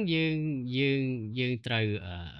វាគឺជាចំណុចស្នូលមួយដែលយើងគួរគិតគូរពិចារណាដែរនៅក្នុងការរៀបប្លង់ស្ថាបត្យកម្មបាទអានេះខ្ញុំសូមនិយាយក្រៅសាច់រឿងតិចចុះ បាទដាក់ បាទ មក បាទ ដាក់មក គេនិយាយលេងថាផ្ទះការរៀបមុខងារនៅក្នុងផ្ទះវាមានរឿងពីរបាទ បាទ ទី1គេនិយាយថាអ្នកទាំងអស់អាចคล้ายទៅជាអ្នករៀបមុខងារបានបាទអ្នកណាក៏អាចคล้ายទៅជាអ្នករៀបមុខងារនៅក្នុងផ្ទះបានដែរឧទាហរណ៍ថាមានបន្ទប់ទឹកមានបន្ទប់គេងមានបន្ទប់ទទួលភ្ញៀវមានកន្លែងញ៉ាំបាយអ្នកណាក៏អាចរៀបបានខ្ញុំចង់ដាក់នេះខ្ញុំចង់ដាក់នេះអ្នកចង់ដាក់នេះគឺអ្នកទាំងអស់អាចមានលទ្ធភាពធ្វើទាំងអស់ក៏ប៉ុន្តែសម្រាប់ជីបម៉ុងឡែនជាពិសេសសម្រាប់ជាការគិតគូរវែងឆ្ងាយសម្រាប់អតិថិជនយើងមិនត្រឹមតែធ្វើឲ្យផ្ទះយើងត្រឹមតែជាកន្លែងរៀបមុខងារវាត្រូវតែជាមុខងារមួយដែលមានអត្ថន័យយើងចូលមកក្នុងលំហនឹងមួយឬក៏ចូលមុខងារនឹងមួយតើកន្លែងហ្នឹងគេចង់បង្ហាញអត្ថន័យយើងអីគេនេះគឺជាភាពមួយដែលយើងចូលមកក្នុងហ្នឹងយើងមានអារម្មណ៍ផ្សេងក្រៅពីគេហៅថាមុខងារផ្សេងទៀតដែលគ្រាន់តែរៀបបែបធម្មតាចំណុចនេះខ្ញុំចង់លើកឧទាហរណ៍មួយនៃមុខងាររបស់ផ្ទះជីបម៉ុងតែម្ដងគឺលំហ2ជាន់ double selling អាហ្នឹងបើយើងនិយាយពាក្យចែកទេសទៅអ្នកខ្លះថា double volume អញ្ចឹងទៅបាទចំណុចដែលយើងបង្កើត double selling នេះគឺវាមានសារៈសំខាន់ណាស់គឺដើម្បីធានានៅភាពចុះសម្រុងនឹងតែម្ដងពីដើមបើយើងគិតពីបើយើងចង់ឡើងពីជាន់1ទៅជាន់ទី2ជាន់1ទៅជាន់1គឺយើងគិតថាមានតែចដើមួយដែលជាមុខងារផ្សារភ្ជាប់បាទក៏ប៉ុន្តែអ្វីដែលយើងថែមជូនអតិថិជនគឺលំហ2ជាន់នេះដើម្បីផ្សារភ្ជាប់តែម្ដងហើយលំហ2ជាន់នេះយើងដាក់នៅជាន់លើតែម្ដងគឺជាជាន់ដែលសម្រាប់គ្រួសារហ្មងបាទអញ្ចឹងបើយើងចូលទៅកន្លែងលំហ2ជាន់ហ្នឹងយើងនឹងមានការផ្សារភ្ជាប់ឧទាហរណ៍ថាយើងអង្គុយនៅក្នុងកន្លែងលំហ2ជាន់ហ្នឹងដែលជាបន្ទប់គ្រួសារបាទអញ្ចឹងគ្រាន់តែយើងអង្គុយអ្នកដែលនៅជាន់លើគេអាចឈរមកគេអាចមើលឃើញហើយអាចឆ្លើយឆ្លងគ្នាបានអញ្ចឹងក្នុងន័យនេះមានន័យថាជាន់លើហើយជាន់ក្រោមហ្នឹងវាចាប់ផ្ដើម connect គ្នាទទួលបានបាទឧទាហរណ៍ថាខ្ញុំឪពុកម្ដាយគាត់អង្គុយក្នុងបន្ទប់គ្រួសារអញ្ចឹងចុះបើសិនជាយើងមិនមានលំហហ្នឹងទេសូម្បីតែកូនចៅនៅលើយើងយ៉ាងម៉េចដែលគាត់ចង់មកប្រស័យតាក់ទងជាមួយគ្រួសារជួនកាលគាត់ត្រូវទៅដោតចុះមកដល់បន្ទប់ហ្នឹងបាននិយាយគ្នាបានមែនទេបាទតែបើសិនជាលំហ2ជាន់វាបង្កលក្ខណៈងាយស្រួលក្នុងការយើងអាចឈរមើលគ្នាពីលើបានអាចនិយាយគ្នាបាននេះហើយគឺជាចំណុចស្នូលនៃភាពចុះសម្រុងនៅក្នុងលំហដែលយើងបង្កើតសម្រាប់ផ្ទះហ្នឹងគឺជាចំណុចស្នូលវាមានន័យថាមានន័យមានហេតុផលនៅពីក្រោយបាទអ្នកដែលគាត់ស្ដាប់បើថាមិនយល់ទេមកមើលផ្ទះគំរូខ្លួនឯងព្រោះខ្ញុំមើលហើយខ្ញុំស្ដាប់គាត់យល់ទាំងអស់និយាយមែនខ្ញុំនិយាយទេមែនបើសិនជាអត់តបានឃើញទេអាចនឹងឆ្ងល់មិនមែនថាមិនយល់ទេចង់ឃើញបន្ថែមមកមើលផ្ទះគំរូមកមើលយល់ហើយថាព្រោះដំបូងខ្ញុំលើក្រុមការងារគាត់បញ្យល់ដែរខ្ញុំដឹងថាមិនដល់ពេលខ្ញុំឃើញថាអូអញ្ចឹងមកគេធ្វើអញ្ចឹងខ្ញុំស្ដាប់ខ្ញុំសប្បាយចិត្តដល់អ្នករចនាគាត់មកបញ្យល់ហ្មងតោះទៀតបងតោះបាទហើយបាទហើយចំណុចមួយទៀតដែលនាំឲ្យចុះសម្រុងនោះគឺភាពបត់បែននៃមុខងារប្រើប្រាស់ដូចគ្នានៅបន្ទប់ទទួលភ្ញៀវដែលជាបន្ទប់លំហ2ជាន់ហ្នឹងបើនិយាយពីប្រដាប់ថ្មីរបស់យើងមកយើងមានបន្ទប់មួយទៀតគេហៅ gazebo ជាភាសាបច្ចេកទេសក៏តែបើយើងនិយាយជាភាសាសាមញ្ញមានន័យថាគឺជាបន្ទប់មួយដែល បើកចំហទៅខាងក្រៅដូចយើងអង្គុយនៅខាងក្រៅអញ្ចឹងក៏មិនតែវាមានដំបូលនៅពីលើឬក៏យើងមានប្លង់សេនៅពីលើដើម្បីឲ្យយើង feeling ថាពេលថ្ងៃណាមួយណាយើងចង់មាន feeling ថាយើងចង់អង្គុយនៅកន្លែងណាដែល open air ប៉ុន្តែមិនឲ្យក្តៅពេកទេគឺមុខងារហ្នឹងវាជួយកន្លែងហ្នឹងបានណាហើយមុខងារហ្នឹងនៅជាប់ double ceiling ហ្នឹងតែម្ដងហើយបើយើងដើរមកជំហានពី gazebo ទៅខាងក្រៅទៅដល់ terrace ហ្នឹងគឺខាងក្រៅសុទ្ធតែម្ដងអញ្ចឹងខ្ញុំច្រើនតែប្រើពាក្យថាគុំ3បង្កើតបាន1មានន័យថាថ្ងៃក្រោយបើសិនជាយើងមានជាកម្មវិធីធំឬក៏កម្មវិធីជួបជុំគ្រួសារកម្រិតណាមួយណាយើងអាចបើកចំហលំហទាំង double ceiling ទាំង gazebo ទាំង terrace ហ្នឹងយើងបើកជុំគ្នាទៅលំហទាំងអស់ហ្នឹងវានឹងคล้ายទៅជារបស់តែមួយតែម្ដងតាំងពីក្នុងផ្ទះរហូតទៅដល់ក្រៅផ្ទះអញ្ចឹងដែលធ្វើឲ្យបើនិយាយថាពីការជួបជុំវិញមានថាដែលខ្ញុំនិយាយថាការផ្សារភ្ជាប់ភាពចុះសម្រុងគឺលំហឯនៅមុខងារអស់ហ្នឹងវាឆ្លើយតបទៅនឹងអ្វីដែលយើងចង់បង្កើតជូនអតិថិជនហ្នឹងជាបទពិសោធន៍ថ្មីមួយដែលយើងព្យាយាមបង្កើតដើម្បីធ្វើម៉េចឲ្យគាត់មានបទពិសោធន៍ក្នុងការប្រើប្រាស់បាទចំណុចនេះគឺជាចំណុចស្នូលធំមួយដែរនៅក្នុងការគិតគូររបស់យើងហ្នឹងហើយចុងក្រោយគឺសូមបញ្ជាក់តិចពីចំណុចងាយស្រួលព្រោះងាយស្រួលនេះគឺជាកត្តាស្នូលធំហើយក៏ជាអ្វីដែលលោកអគ្គនាយកលោកបានលើកដែរពីមុននឹងបន្តិចថាយើងផ្ដល់ភាពងាយស្រួលដល់អតិថិជនអញ្ចឹងនៅក្នុងការរៀបចំផ្ទះរបស់យើងដូចខ្ញុំនិយាយអញ្ចឹងការផ្សារភ្ជាប់ភាពចុះសម្រុងវានឹងคล้ายទៅជារបស់ដែលផ្ដល់ភាពងាយស្រួលដល់អតិថិជនកាលណាដែលលំហនឹងការរៀបចំប្រកបដោយបទពិសោធន៍ថ្មីយើងផ្គុំមុខងារ3ខ្លាចជាមុខងារ1ដកមុខងារ2ចេញនៅសល់មុខងារមួយទៀតប្រើប្រាស់ទាំងអស់ហ្នឹងគឺផ្ដល់ភាពបត់បែនបាទភាពបត់បែននេះគឺច្បាស់ណាស់នឹងផ្ដល់ភាពងាយស្រួលដល់អតិថិជនតែម្ដងក្នុងការគាត់ថ្ងៃក្រោយគាត់ចង់យករបស់អីមកតុបតែងកន្លែងហ្នឹងឬក៏ចង់បង្កើតស្អីមួយមានន័យថាយើងផ្ដល់លទ្ធភាពគ្រប់គ្រាន់បាទវាអត់មានជារបស់មួយដែល fix ថាតលទិញផ្ទះពីជីបមុងទៅតលតែធ្វើតាមអ្វីដូចជីបមុងអញ្ចឹងបានធ្វើកើតមែនទេគឺថាយើងអត់ចង់អញ្ចឹងយើងចង់ឲ្យបង្កើតគេថាភាពបត់បែនទាំងអស់ហ្នឹងដើម្បីជួយអតិថិជនថ្ងៃក្រោយអតិថិជនគាត់ទិញទៅគាត់ចង់រៀបចំអីវាផ្ដល់លទ្ធភាពនិងវិសាលភាពក្នុងការជ្រើសរើសរបស់គាត់បានកាន់តែទូលំទូលាយនិងធំមែនទែនបាទអញ្ចឹងសម្រាប់គាត់ធម្មតាគាត់ទិញផ្ទះអ្នកខ្លះគាត់ជា artist អ្នកខ្លះគាត់ជាអ្នកចូលចិត្តតន្ត្រីអ្នកខ្លះគាត់ចូលចិត្តគួយស្ដាប់ភ្លេងឧទាហរណ៍ណាអ្នកខ្លះគាត់ចូលចិត្តបរិយាកាសខាងក្រៅអ្នកខ្លះគាត់ចូលចិត្តលំហមួយធំទាំងអស់ហ្នឹងគឺយើងផ្ដល់ភាពងាយស្រួលជូនគាត់តាមរយៈការបង្កើតមុខងារទាំងអស់ហ្នឹងហើយមួយនេះខ្ញុំនិយាយត្រឹមក្នុងផ្ទះទេក៏ប៉ុន្តែបើយើងនិយាយថាផ្ទះជីបមកអ្វីដែលគេកត់សម្គាល់ធំមែនតើហ្នឹងគឺថាអ្វីដែលល្អដែលគេធ្លាប់ឃើញឲ្យខុសពីបណ្ដាក់ផ្សេងដែលធ្លាប់ឃើញនោះគឺថាយើងបានបើកបង្អួចឬបើកទ្វារជាពិសេសគឺផ្ទៃកញ្ចក់នឹងធំណាដើម្បីផ្សារភ្ជាប់រវាងterraceខាងក្រៅជាមួយនឹងបន្ទប់ខាងក្នុងហេតុអីបានយើងខំបើកដើម្បីផ្សារភ្ជាប់ចឹងពីព្រោះយើងគិតថាផ្ទះវាជារបស់មួយដូចដែលខ្ញុំរំលឹកពីដើមអញ្ចឹងវាជាកន្លែងមួយដែលផ្ដល់អនុស្សាវរីយ៍ផ្ដល់អីរឿងរ៉ាវច្រើនណាសម្រាប់អ្នកនៅក្នុងផ្ទះហ្នឹងអញ្ចឹងអ្នកខ្លះពេលខ្លះមានអារម្មណ៍ណាមួយយើងប្រហែលជាចង់អង្គុយក្នុងផ្ទះប៉ុន្តែយើងចង់មើលទៅខាងក្រៅមិនទេយើងចង់ផ្ដាច់ខ្លួនយើងពីក្នុងផ្ទះដើម្បីឲ្យ connect ជាមួយខាងក្រៅមានឱកាសខ្លះក៏យើងចង់បានអញ្ចឹងណាបាទអញ្ចឹងរូបភាពទាំងអស់អ្វីដែលយើងបង្កើតហ្នឹងគឺយើងផ្ដល់ជូននូវភាពងាយស្រួលបែបហ្នឹងកុំឲ្យដូចថាយើងទិញផ្ទះហើយយើងនៅតែក្នុងផ្ទះពធម្មជាតិរបស់មនុស្សជាទូទៅ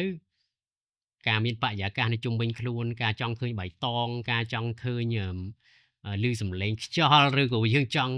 អ្នកខ្លះចូលចិត្តទឹកភ្លៀងគាត់ចង់ឃើញទឹកភ្លៀងដូចខ្ញុំនិយាយមិញអញ្ចឹងគឺទាំងអស់ហ្នឹងវាផ្ដល់ភាពបត់បែននិងការផ្សារភ្ជាប់នឹងទាំងអស់អញ្ចឹងឧទាហរណ៍ថាបើយើងនៅផ្ទះមានពុកម្ដាយដែលគាត់ចាស់អីធម្មតាគាត់ចូលចិត្តភាពស្ងប់ស្ងាត់បាទគាត់ចូលចិត្ត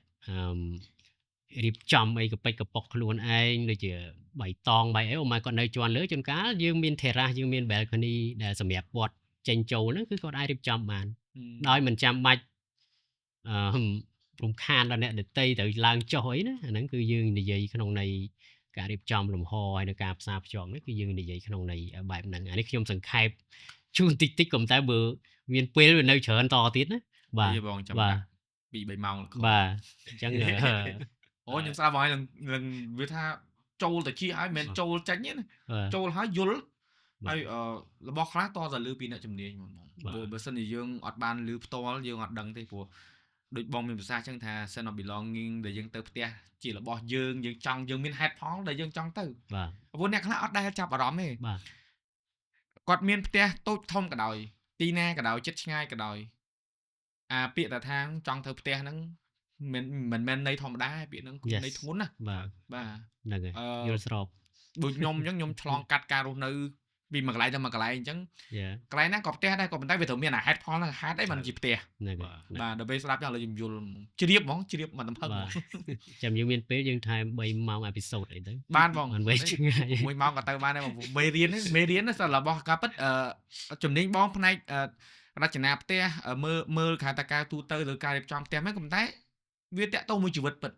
ច្រើនខ្លាំងមែនតើព្រោះរបស់នេះយើងឃើញរាល់ថ្ងៃតែយើងអត់ដឹងហេតុផលទេមកគេធ្វើអញ្ចឹងបាទប៉ុន្តែចង់ត្រឡប់ ខ្ញុំសុំថែមមួយចំណុចទៀតបាទថែមបាទជា 2-3 នាទីទៀតឲ្យវាចប់សាច់ដាក់បាទចំណុចមួយទៀតដែលនៅពេលយើងគិតគូរពីប្លង់នៅតាមផ្ទះនីមួយៗរបស់ Chip Mongland ហ្នឹងយើងក៏បានគិតគូរដែរពី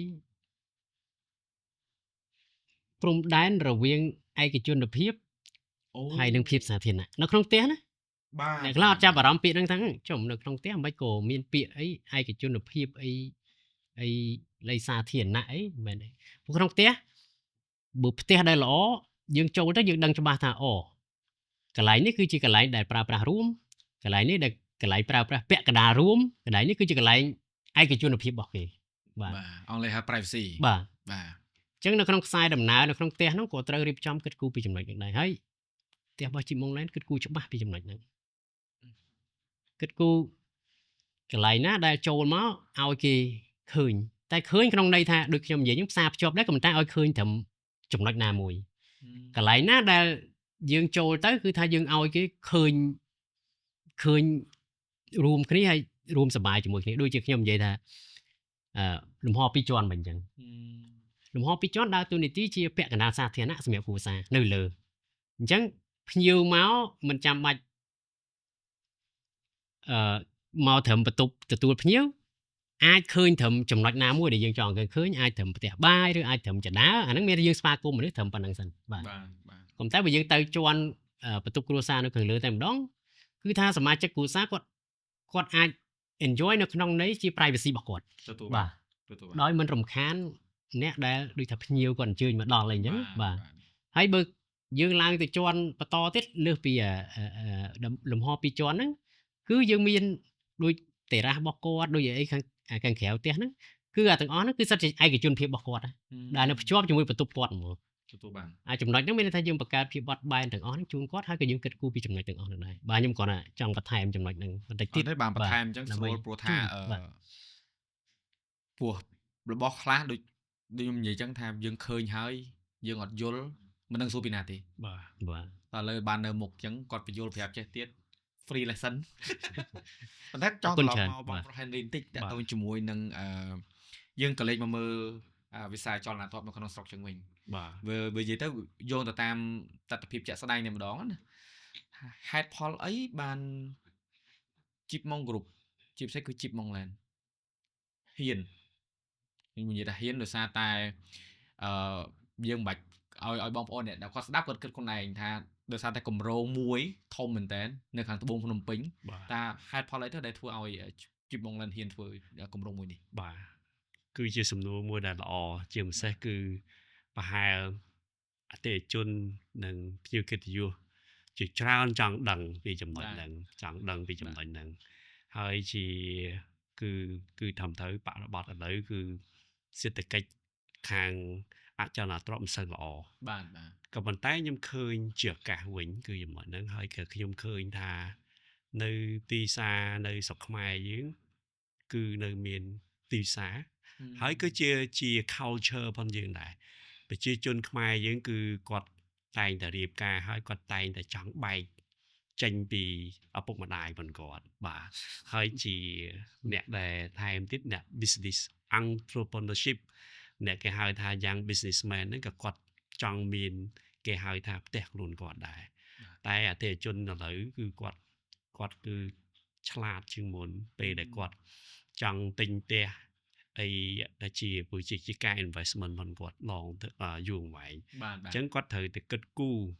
ជ្រើសរើសយក property developer ណាក្រុមហ៊ុនណាដែលគាត់គិតគូរច្បាស់លាស់ហើយមានចក្ខុវិស័យវែងឆ្ងាយដូច្នេះហើយដែល Chip Mongland បើកគម្រោងហ៊ានបើកគម្រោងមួយទៀតនៅភាគខាងត្បូងនៅរាជធានីភ្នំពេញផងយើងហ្នឹងដែលធំជាងគេបាទនៅក្នុងតំបន់ហ្នឹងបាទក្នុងតំបន់ហ្នឹងគឺយើងហ៊ានដោយសារយើងគិតគូរពីទីតាំងផងយើងទីតាំងយើងគឺល្អនៅកណ្ដាលក្រុងហើយយើងមាន master plan ផងយើងគិតគូរបានល្អហើយក៏យើងបានបំពាក់គេហៅថាចំណុចដែលសំខាន់នៅក្នុងគម្រោងផងយើងហ្នឹងបាទក្នុងគម្រោងហ្នឹងយើងមានសាលជាកន្លែងទទួលអាពាហ៍ពិពាហ៍និង convention center ផងយើងដែលធំជាងគេមកស្រុកខ្មែរហើយក៏យើងបានក្នុង master plan ផងយើងហ្នឹងក៏យើងមានកន្លែងកីឡា sport center នៅក្នុងហ្នឹងមានអគារពាណិជ្ជកម្មចម្រុះហើយនៅតាមគេហៅថាតាមបណ្ដោយទឹកកន្លែងនៅក្នុងគម្រោងដែលទឹកនៅជុំវិញហ្នឹងយើងធ្វើឲ្យកន្លែងគេហៅ Sunashine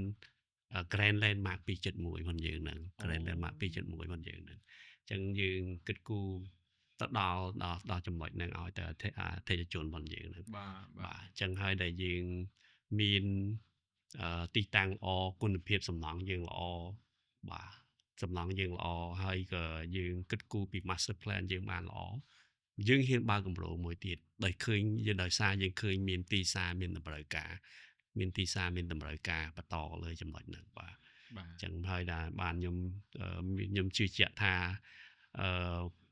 ថ្ងៃដែល ground breaking ឬមួយ grand sale នឹងអតិថិជនច្រើននឹងមកការគ្រប់គ្រងការទិញ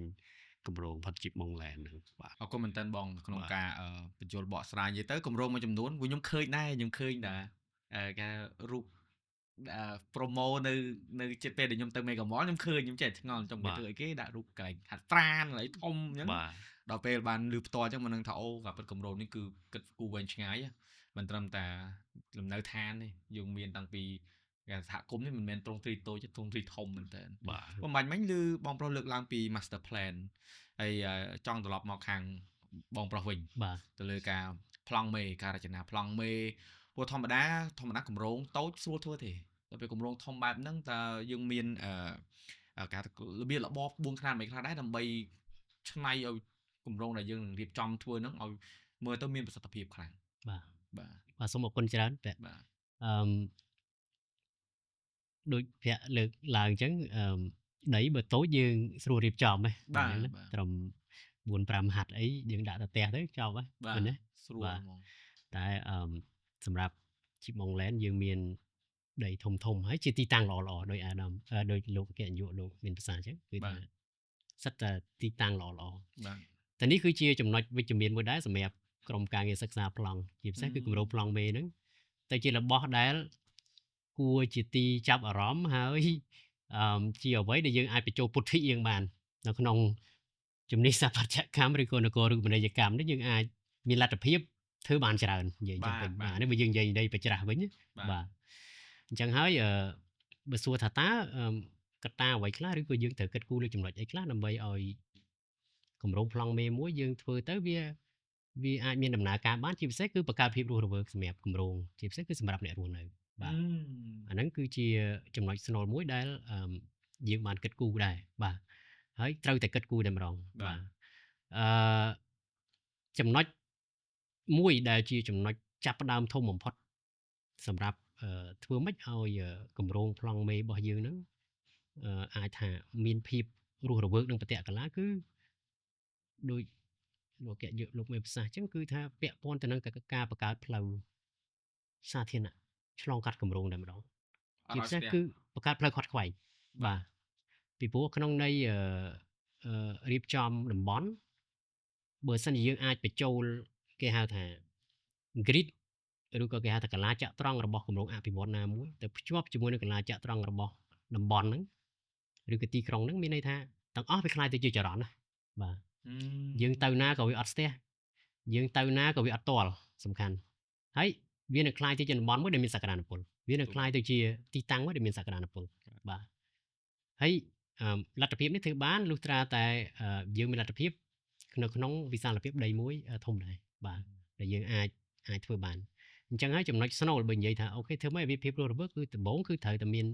គមនាគមន៍នឹងចរន្តផ្លូវទៅដល់ហើយចេញឲ្យបានហើយភ្ជាប់ឲ្យបានបាទនេះគឺជាចំណុចស្នូលអញ្ចឹងបានយើងអាច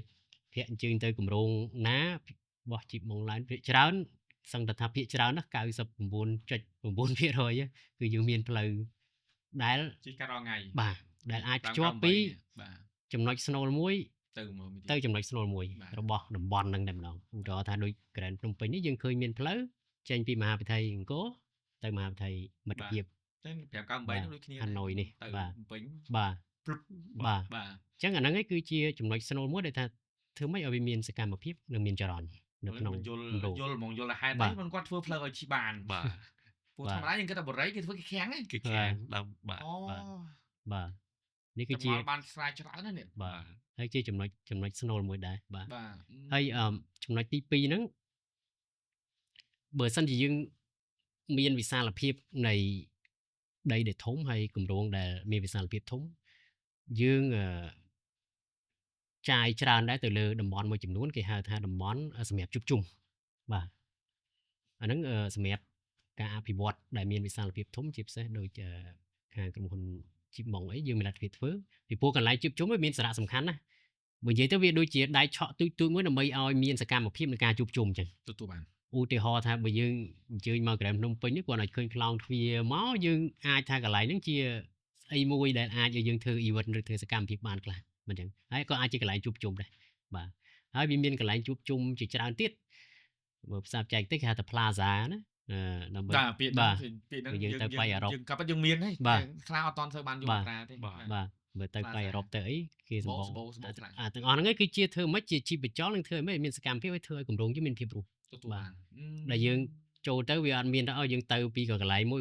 ទៅមកកន្លែងទៀតស្ងាត់ឈឹងទៅមកកន្លែងទៀតបាត់ទៀតទៅវាអត់មានអីយើងច្រើនបង្កើតដំណាក់កាលតិចហ្នឹងដើម្បីឲ្យមានសកម្មភាពហើយសម្រាប់អ្នកដែលនៅចិត្តហ្នឹងគាត់អាច take advantage ឬក៏ទទួលផលប្រយោជន៍ពីលំហអស់ហ្នឹងបានបាទចំណុចទី3គឺពាក់ព័ន្ធទៅនឹងស្ថាបត្យកម្មដែលតាក់ទាញដែរបាទអានេះគឺជាចំណុចស្នូលក្នុងការរៀបចំប្លង់មេហ្នឹងបាទពីព្រោះហេតុអីបានតាមគម្រោងមួយយើងត្រូវមានស្ថាបត្យកម្មដែលតាក់ទាញហើយស្ថាបត្យកម្មមួយដែលគេចងចាំបាទអានេះខ្ញុំនិយាយថាស្ថាបត្យកម្មមួយដែលគេចងចាំ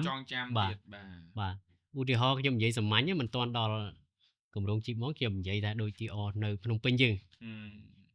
ច្រើនតែនិយាយថាអូខេឥឡូវខ្ញុំចង់ទៅលេងម្ដុំផ្សារថ្មីនៅក្នុងចិត្តយើងគ្រាន់តែនិយាយថាទៅម្ដុំផ្សារថ្មីយើងនឹកឃើញស្ថាបត្យកម្មរបស់ផ្សារថ្មីហ្នឹងមែនទេ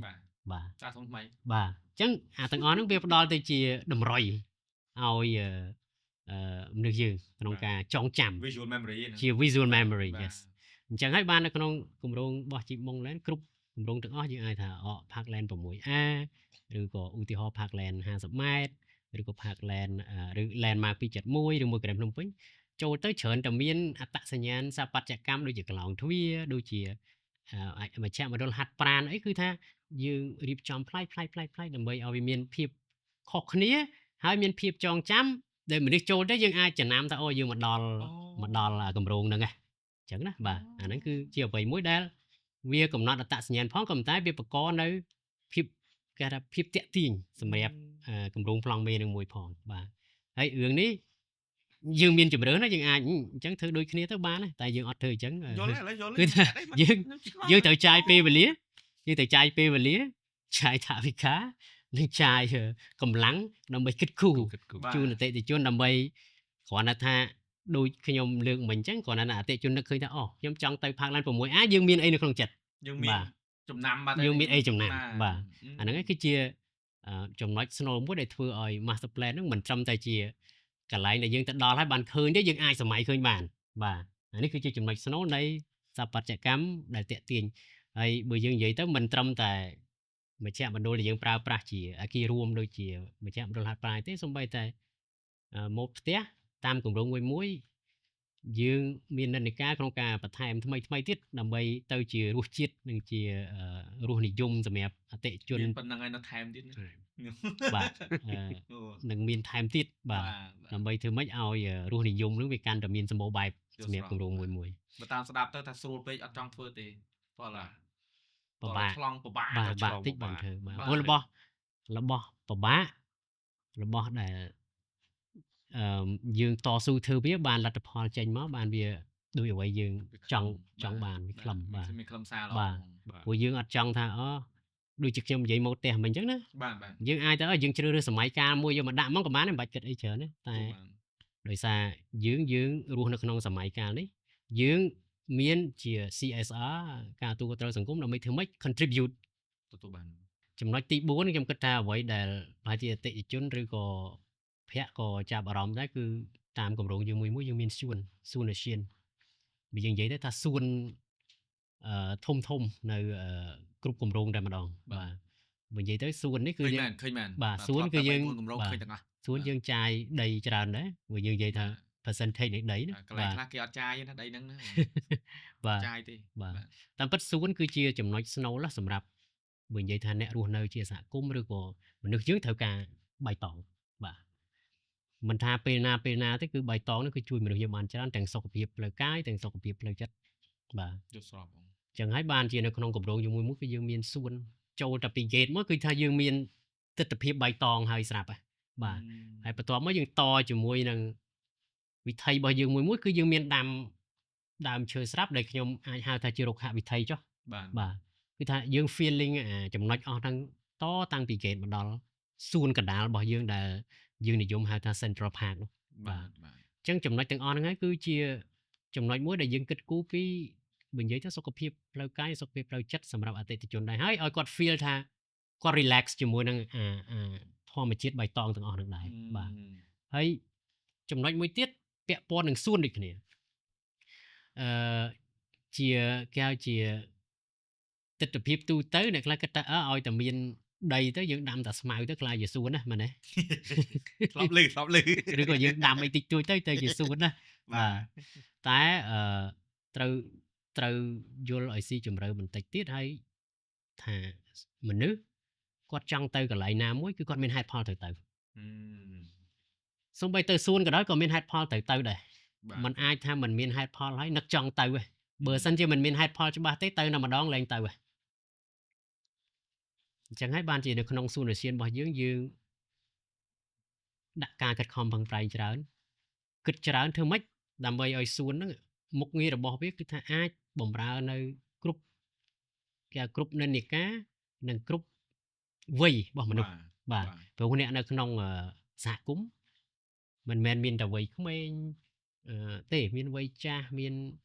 អ្នកខ្លះគាត់មានមុខរបរផ្សេងអ្នកខ្លះគាត់មានជំនាញផ្សេងក៏ខ្លះគាត់មានអាជីពផ្សេងអញ្ចឹងអ្នកទាំងអស់នោះគឺត្រូវការមុខងារមួយនៅក្នុងសួនអាស៊ានដែលខុសគ្នាដែរទទួលបានដូចឧទាហរណ៍ចោះថាអ្នកខ្លះគាត់អានសភៅនៅផ្ទះដូចរៀងអារម្មណ៍មិនល្អទេចង់តែអាននៅសួនអញ្ចឹងมันអាចទៅអង្គុយហាលលើស្មៅហើយអត់មានដើមឈើអីយើងអង្គុយអានបើស្រុកយើងក្តៅមិនអញ្ចឹងវាមានតែអានពេលល្ងាចជាលោវាពិបាកអញ្ចឹងហើយនៅក្នុង Central Park របស់យើងមានមុខងារច្រើនដែលសម្រាប់អ្នកអានសភៅក៏មានដែរយើងទៅអង្គុយទៅបែប relax មាន corner មួយដែលយើងទៅអង្គុយទៅគេហៅថាកន្លែងដើម្បីអានសភៅហ្នឹងយើងអាចទៅរកអា corner ហ្នឹងបានបាទហើយឧទាហរណ៍បើសិនជាយើងមានក្មេងៗដែលយើងមានកូនចៅអីអញ្ចឹងហើយយើងចង់ទៅកំសាន្តជាមួយសួនហ្នឹងគឺយើងមានជាកន្លែងឲ្យក្មេងអាចអភិវឌ្ឍនៅកាយសម្បទារបស់គាត់បានទៀតព្រោះកន្លែងលេងវាមានច្រើនប្រភេទណាប៉ុន្តែអ្វីដែលយើងបំពាក់ជូនអតិថិជនហ្នឹងគឺថាយើងធ្វើម៉េចបំពាក់កន្លែងដែលធ្វើម៉េចឲ្យក្មេងលេងដោយប្រើកាយសម្បទារបស់គាត់ឲ្យបានច្រើនដើម្បីភាពលូតលាស់របស់គាត់ទាំងបញ្ញាស្មារតីក៏ដូចកាយសម្បទារបស់គាត់ដែរបាទអញ្ចឹងបើគាត់ចង់ទៅបែបហ្នឹងគឺគាត់អាចទៅបានបាទហើយមួយទៀតបើសិនជាគាត់ចង់ទៅរបៀបដូចថាហាត់ជុំគ្នាហាត់ដូចថារាំអីដូចថាវ័យមួយអីត្រូវការរាំត្រូវការហាត់យកកាយឬរបៀបអីគឺយើងមានលំហពហុបំណងហ្នឹងអាចសម្រាប់ជូនគាត់បានបាទ ហើយអាហ្នឹងបើថាពេលល្ងាចគាត់អាចប្រើមុខងារហ្នឹងពេលម៉ោងផ្សេងគេអាចប្រើមុខងារផ្សេងបាន មកទី ជា ផឹកហ្មងនិយាយទៅ អាចគាត់ជិះ បាទ កង់អីកូនទាឬក៏ជិះអី scooter អីក្មេងៗឬក៏គាត់អាចជុំគ្នាលេងសីអីចឹងគឺថាយើងមានចំណុចហ្នឹងបាទហើយរាល់សួនយើងទាំងអស់យើងមានផ្លូវរត់បាទជា250ម៉ែត្រទៅ300ម៉ែត្របើយើងរត់មួយជុំណាហើយរត់ហ្នឹងក៏មានលក្ខណៈបែបធម្មជាតិខ្លះរត់តាមផ្លូវត្រង់ខ្លះដើម្បីធ្វើម៉េចឲ្យអារម្មណ៍ទៅចូលលេងហ្នឹងមានថាទៅសួនយើងហ្នឹងទៅរត់ថ្ងៃនេះអារម្មណ៍ផ្សេងរត់ចង់រត់បែបអញ្ចេះថ្ងៃនេះអារម្មណ៍បែបនេះចង់រត់បែបធម្មជាតិតិចកុំឲ្យរត់ត្រង់ពេកយើងមានឱកាសហ្នឹងដែរ មានជំរឿនរៀន បាទអញ្ចឹងហើយបានយើងដាក់ការខិតខំប្រឹងប្រែងច្រើនហើយចាយពេលយូរដែរដើម្បីបង្កើតនៅមុខងារទាំងអស់ហ្នឹងដើម្បីធ្វើម៉េចឲ្យគាត់ចង់ទៅសួនហ្នឹងទៅប្រើប្រាស់ឆ្លើយតបទៅនឹងសេចក្តីត្រូវការរបស់គាត់និងតម្រូវការរបស់គាត់ដែរអានេះគ្រាន់តែជាចំណុចមួយនៅក្នុងភាពរស់រវើករបស់ master plan ទាំងមូលហ្នឹងបាទ បាទ ហើយដូចខ្ញុំបញ្ជាក់មិញអញ្ចឹងដោយសារយើងមានវិសាលភាពនៃដីធំយើងអាច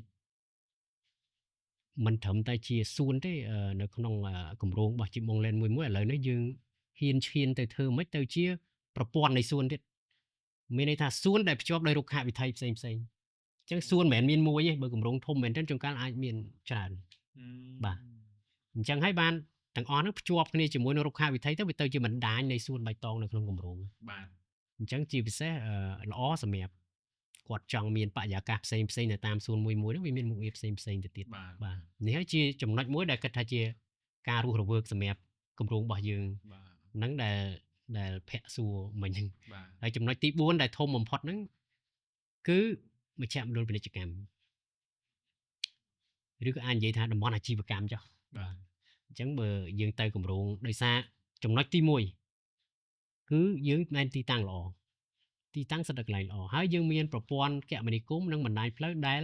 ភ្ជាប់ពីតំបន់មួយទៅតំបន់មួយច្បាស់លាស់ដោយមិនមានផ្លូវទាល់អញ្ចឹងហើយបង្កលក្ខណៈដីស្រួលដល់ការប្រកបអាជីវកម្មឬក៏បង្កលក្ខណៈងាយស្រួលក្នុងការបង្កើតតំបន់អាជីវកម្មនៅក្នុងគម្រោងតែម្ដងអញ្ចឹងហើយបានដូចនៅគម្រោងផ្សេងៗយើងមានជាប្រភេទផ្ទះ shop house សម្រាប់ភ្ញៀវគាត់ប្រកបរបរផ្សេងហើយទាំងអស់ហ្នឹងគឺជារបស់មួយដែលសម្រាប់បម្រើដល់សេចក្តីត្រូវការរបស់អ្នករស់នៅក្នុងគម្រោងដូចគ្នាទេបាទ ត្រឹមត្រូវ បាទ ត្រឹមត្រូវ ហើយបើយើងឈានមកជំហានទៀតឧទាហរណ៍នៅ landmark 271អីគឺយើងមាន mega mall ធំហ្មង បណ្ណាណី mega mall ដូច one stop service បាទ ចឹងបាទដើរតែ5នាទីពីផ្ទះមកគឺថាដល់ហ្មងយើងចង់បានអីក៏បានដែរ បាទ ចំណុចទាំងអស់ហ្នឹងហើយគឺបង្កើតភាពរស់រវើកសម្រាប់មិនតែពេលថ្ងៃទេពេលយប់សឹងតែគ្រប់ពេលណាបើសិនជាយើងមានតំបន់អាជីវកម្មតំបន់ដែលពាណិជ្ជកម្មអស់ហ្នឹងវាគឺជារបស់មួយដែលជួយសម្រួលដល់ជាពិសេសជាមេផ្ទះអីដែលគាត់ដូចថាគាត់មិនមានពេលច្រើនអីគាត់អាចទៅរករបស់អីនៅជុំផ្ទះ ចិត្ត គាត់បានច្រើន បាទ ដូចខ្ញុំលើកមិញចេះឧទាហរណ៍ថាបើនៅគម្រោងខ្លះយើងមាន community mall ដូចជា598ឬមួយក៏ Parkland Science Sock អីមានន័យថាគាត់អាចទៅរកអីលឿនបានណាដោយមិនរំខានពេលរបស់គាត់ព្រោះយើងដឹងមេផ្ទះគាត់រវល់ណាគាត់នៅផ្ទះ បាទ បាទអញ្ចឹងរបស់ដែលនៅក្បែរដៃគាត់គឺល្អបាទអាហ្នឹងគឺជាការបង្កភាពងាយស្រួលមួយសម្រាប់អតិថិជនដែរ បាទ ហើយយប់ឡើងមិនស្ងាត់ទេដោយសារធម្មតាយើងមានដូច Mega Mall អញ្ចឹងមានន័យថាអ៊ូអរហូតសឹងតែម៉ោង 10 មិនដល់បាទកម្មវិធី event អីអញ្ចឹងទាំងអស់ហ្នឹងវាជា component មួយដែលធ្វើឲ្យគម្រោងប្លង់មេរបស់យើងមានភាពរស់រវើកមិនតែសម្រាប់វ័យផ្សេងនេះគឺថាគ្រប់វ័យទាំងអស់អាច បាទ មក enjoy សឹងតែថាគ្រប់សកម្មភាពបាន ក្លាក់ទេសៈ បាទ បានហ្នឹងវិញនិយាយទៅវាថាប្លង់មេខ្លីទេតែប៉ុន្តែអត្តន័យវែង បាទ បាទ បាទ ព្រោះរបស់ហ្នឹងមុននឹងក្រចនាចេញមកមួយសិតតែមានហេតុមានផលទាំងអស់ បាទ បាទ ហើយបើថាការវិនិយោគវិញមានតិចទេ បាទ ទៅមួយផ្នែក បាទ បាទប៉ុន្តែខ្ញុំគិតថាការជជែកតាក់ទងជាមួយនឹងការរចនាបាទតាក់ទងមួយប្លង់តាក់ទងជាមួយនឹងការរៀបចំផ្សេងអ្នកដែលស្ដាប់គាត់ប្រកាសជាបានយល់ដឹងច្រើនហើយប្រកាសជាអាចនឹងតាក់ទាញចំណាប់អារម្មណ៍ច្រើនទៅលើការស្វែងយល់បន្ថែមដូចខ្ញុំនិយាយពីដើមខ្ញុំបងប្អូនបើថាបងប្អូនចង់ដឹងឲ្យកាន់តែច្បាស់មកមើលផ្ទាល់ បាទ ព្រោះរបស់ខ្លះទោះជានិយាយមិនក៏ដោយតែបងប្អូនឃើញផ្ទាល់មួយភ្នែកហើយបងប្អូនស្ដាប់ហើយស្រាប់បងប្អូនយល់ហេតុផលមកអូឃើញកន្លែងផ្ទះបាយឬឃើញកន្លែងទទួលភ្ញៀវអូនេះគាត់លើកមកអញ្ចេះតាមមែនអត់បើរសារឥឡូវយើងជជែកឲ្យពួកគាត់អ្នករចនាគាត់រចនាចេញមករូបរាងអស់ហើយប៉ុន្តែយើងចង់បកទៅខាងសំណង់បន្តិច បាទ បាទហូខាងសំណង់ស្ងាត់ ស្ងាត់បាទរយៈ ដូចនេះខ្ញុំលើកក្រៅប្រធានបទហ្មងមិត្តភ័ក្ដិខ្ញុំគេតែងតែនិយាយពេលដែលគេនិយាយរឿងការរើសទីលំនៅឋានគេនិយាយថា សំណងផនជីបម៉ុងឡែនគឺគេនិយាយភាសានិយាយថាតាន់មុំយើងនិយាយភាសាផ្លូវហ្នឹងមុំបើនិយាយលេងថាតាន់ខ្លះតែប្រៀបធៀបជាមួយនឹងការរស់នៅកន្លែងផ្សេងខ្ញុំអត់និយាយឈ្មោះដោយសារនេះគឺមិត្តភក្តិខ្ញុំនិយាយមិនតែម្នាក់ទេ4 10នាក់គឺនិយាយអញ្ចឹងទាំងអស់ពេលដែលគេទិញឲ្យគេប្រាប់ខ្ញុំគេអួតអញ្ចឹងគេថាហេតុផលគេបងគេទិញតែសម្រាប់បងដោយសារយើងទទួលផ្នែកខាងសង់យើងឮពាក្យហ្នឹងអារម្មណ៍យើងមិនហើយយើងអាចបកស្រាយមិនហើយហេតុអីបានអតិថិជនគាត់ទទួលអារម្មណ៍ហ្នឹងពីសំណងផងយើង បាទអរគុណច្រើន បាទ សម្រាប់ខ្ញុំក៏ដូចជាអ្នកបច្ចេកទេសដទៃទៀតដែរជាវិស្វករនៅពេលដែលយើងផលិតបាទក្តីយើងធ្វើសំណងទៅហើយត្រូវបានអតិថិជនគាត់គាំទ្រគាត់សរសើរ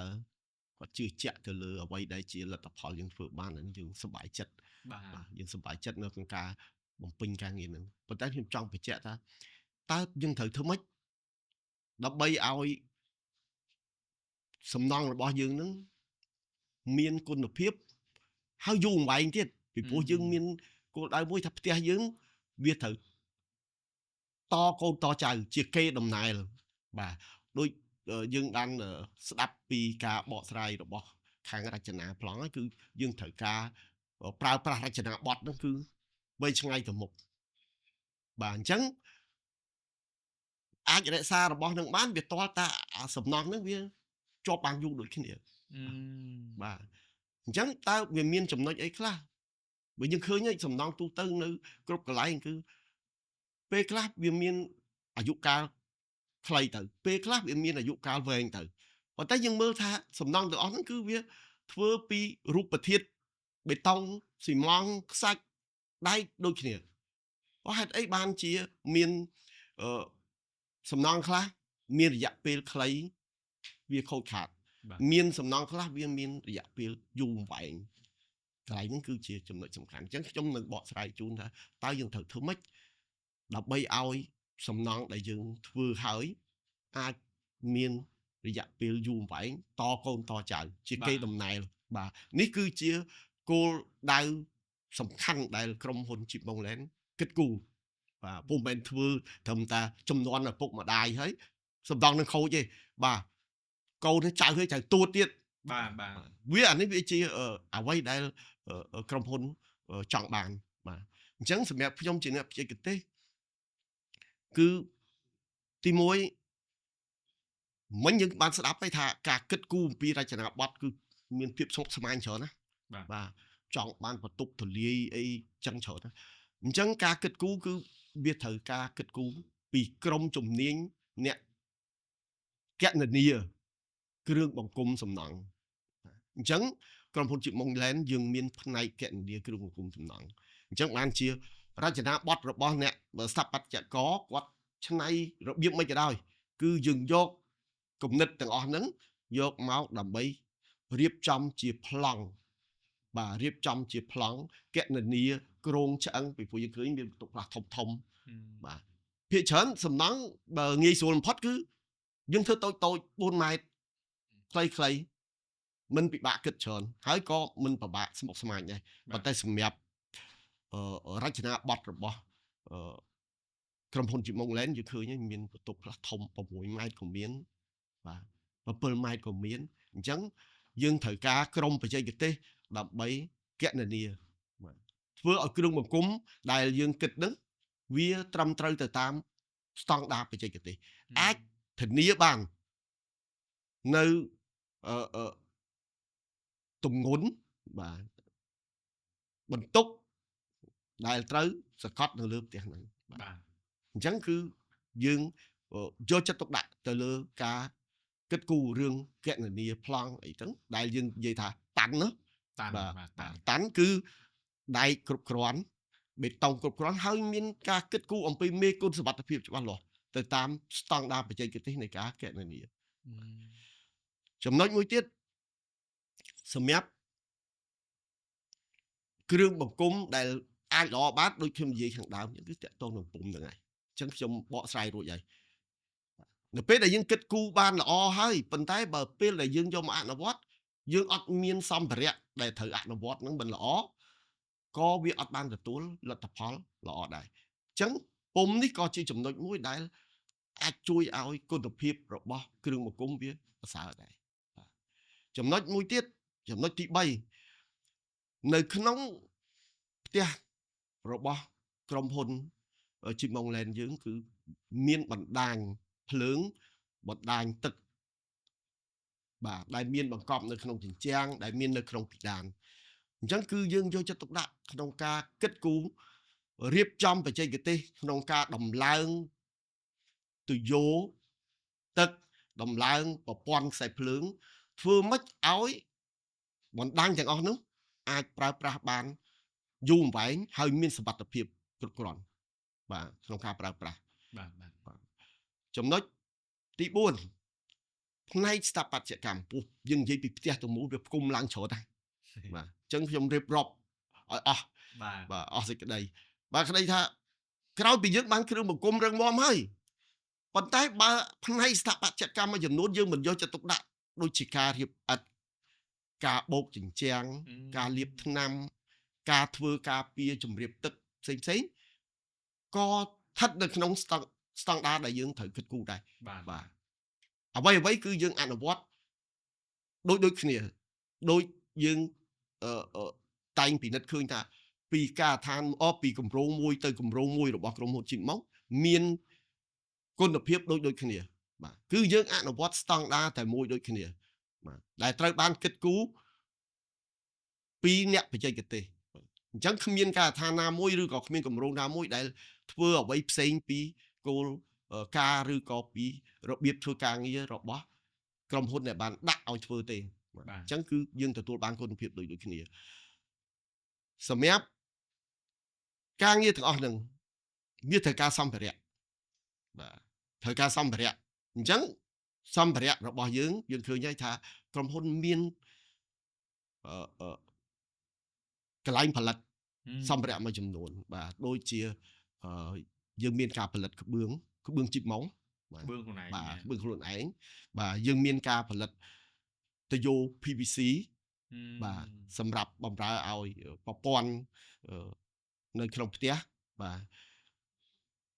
សំខាន់ជាងនឹងទៀតគឺបេតុងលាយស្រេចរបស់ក្រុមហ៊ុន Chimong បាទហើយយើងមានស៊ីម៉ង់តទៀតរបស់ក្រុមហ៊ុនយើងអញ្ចឹងសម្ភារៈទាំងអស់ហ្នឹងគឺវាស្ថិតនៅក្នុងស្តង់ដារហើយនឹងមានគុណភាពដែលមានការទទួលស្គាល់ពីផ្នែកបច្ចេកទេសបាទហើយបើអ្នកប្រើប្រាស់និយាយទៅទូទាំងប្រទេសគឺគេទទួលស្គាល់ពីផលិតផលរបស់ក្រុមហ៊ុន Chimong អញ្ចឹងទាំងអស់ហ្នឹងហើយដែលបង្កើតឲ្យទៅជាផ្ទះមួយដែលវាមានគុណភាពល្អប៉ុន្តែសម្ភារៈទាំងអស់ហ្នឹងដាប់បដាប្រើប្រាស់ការគូប្លង់ត្រឹមត្រូវអស់ហ្នឹងវាមិនទាន់គ្រប់គ្រាន់ទេវាត្រូវការធនធានមនុស្សបាទអញ្ចឹងធនធានមនុស្សគឺវិស្វករបច្ចេកទេសក្នុងការត្រួតពិនិត្យទៅលើការសាងសង់បាទយើងមានវប្បធម៌ច្បាស់លាស់ក្នុងការគ្រប់គ្រងការងារយើងមានអ្នកដឹកនាំដែលយកចិត្តទុកដាក់នៅក្នុងការងារបច្ចេកទេសទោះជាគាត់មិនមានបច្ចេកទេសក្នុងការធ្វើការងារបច្ចេកទេសក៏ប៉ុន្តែគាត់មានជារបៀបធ្វើការរបៀបគ្រប់គ្រងដើម្បីឲ្យវិស្វករអ្នកបច្ចេកទេសទាំងអស់អនុវត្តយើងហៅថាគោលការណ៍យើងហៅថារបៀបធ្វើការយើងហៅថាវប្បធម៌ទូទៅរបស់ក្រុមហ៊ុន Chimong Land បាទវាជាចំណុចសំខាន់អញ្ចឹងគ្រប់គម្រោងទាំងអស់របស់ក្រុមហ៊ុន Chimong Land មានស្តង់ដារការងារអនុវត្តដូចគ្នាគុណភាពដូចគ្នាមិនមាន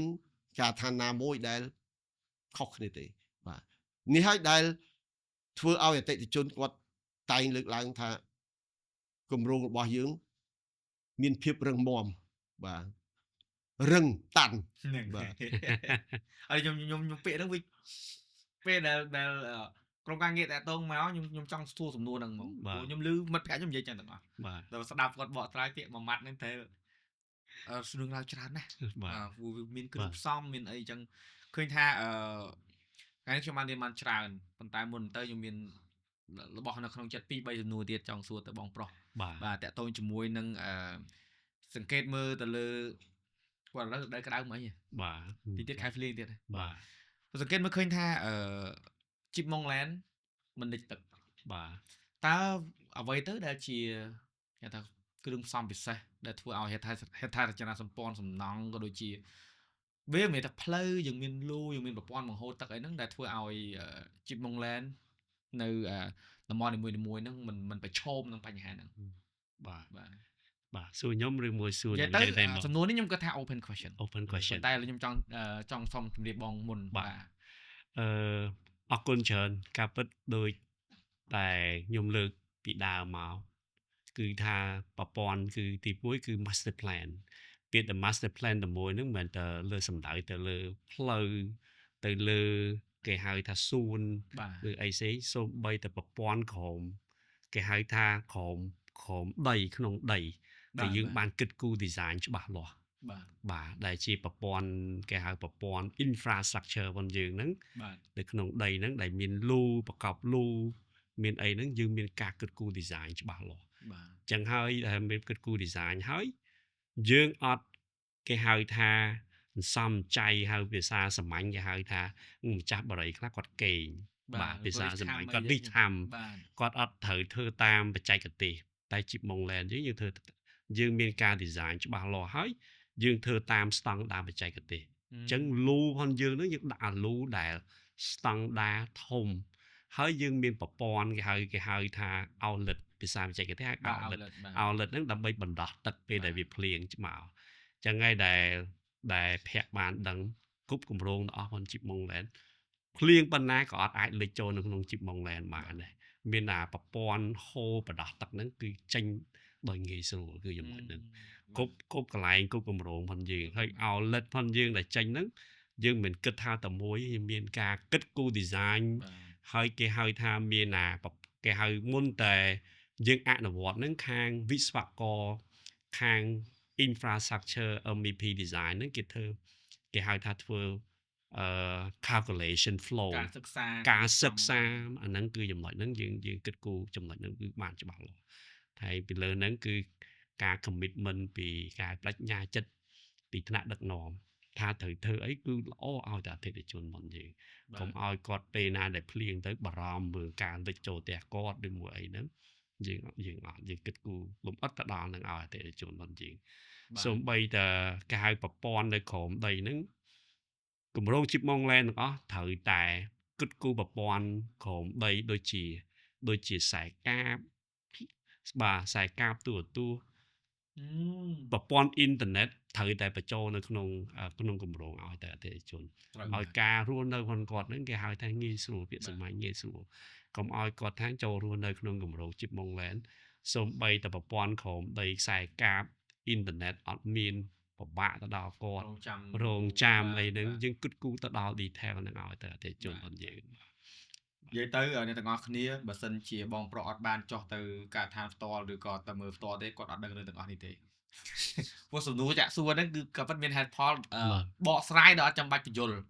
ព្រោះថាកាសនេះគឺកម្រមែនទែនបាទយើងមានតាំងពីថ្នាក់នាំក្រុមហ៊ុនយើងមានតាំងពីស្ថាបត្យករយើងមានវិស្វករបាទសំណួរមួយដែលអ្នកទាំងអស់គ្នាតែងតែខ្ញុំគិតថាមានចម្ងល់បាទសម្រាប់ខ្ញុំដូចគ្នាដែរពេលបើយើងនិយាយអង់គ្លេសគេថា engineer ហើយ architecture ហើយអត់មានអ្នកបែងចែកបានទេថា engineer គេធ្វើអី architecture គេធ្វើអីបើភាសាខ្មែរយើង engineer ដូចជាវិស្វករមែនទេបងបាទហើយ architecture គឺស្ថាបត្យករបាទឥឡូវយើងមានតែជំនាញនៅហ្នឹងហ្មងជំនាញមិនមែនជំនាញមួយឆ្នាំពីរឆ្នាំទេជំនាញនេះគេហៅថាលក្ខណៈវត្ថុបុរាណតែក៏អត់ចាស់ដែរនិយាយក្នុងន័យចំណេះដឹងណាបងអាចបញ្យល់តិចថាខុសគ្នាត្រង់ណាដែរបាទឥឡូវសុំបងមុនបាទអរគុណចាត់ទុកសំណួរនេះជាការទៅចែកទូទៅនៅក្នុងលើជំនាញចោះរវាងស្អីទៅជាស្ថាបត្យកម្មស្អីទៅជាវិស្វកម្មយើងនិយាយសាមញ្ញណាបាទអញ្ចឹងទៅអ្នកដែលចូលរួមក្នុងវិស័យស្ថាបត្យកម្មយើងឲ្យឈ្មោះថាស្ថាបត្យករអញ្ចឹងទៅបាទហើយអ្នកនៅក្នុងវិស័យវិស្វកម្មគឺវិស្វករអញ្ចឹងទៅបាទនិយាយទៅខុសគ្នាបើយើងនិយាយទៅគ្រាន់តែថានរណាចាប់ដើមមុនណាបាទ បាទបើយើងនិយាយសាមញ្ញ ណា ណា នឹងមន់ហ្នឹង បាទ ណាកាត់មុន បើថាគេឲ្យរបស់មួយមកណានេះអ្នកចេញដំណើរមុននេះបាទតែសួរថាពីរហ្នឹងខុសគ្នា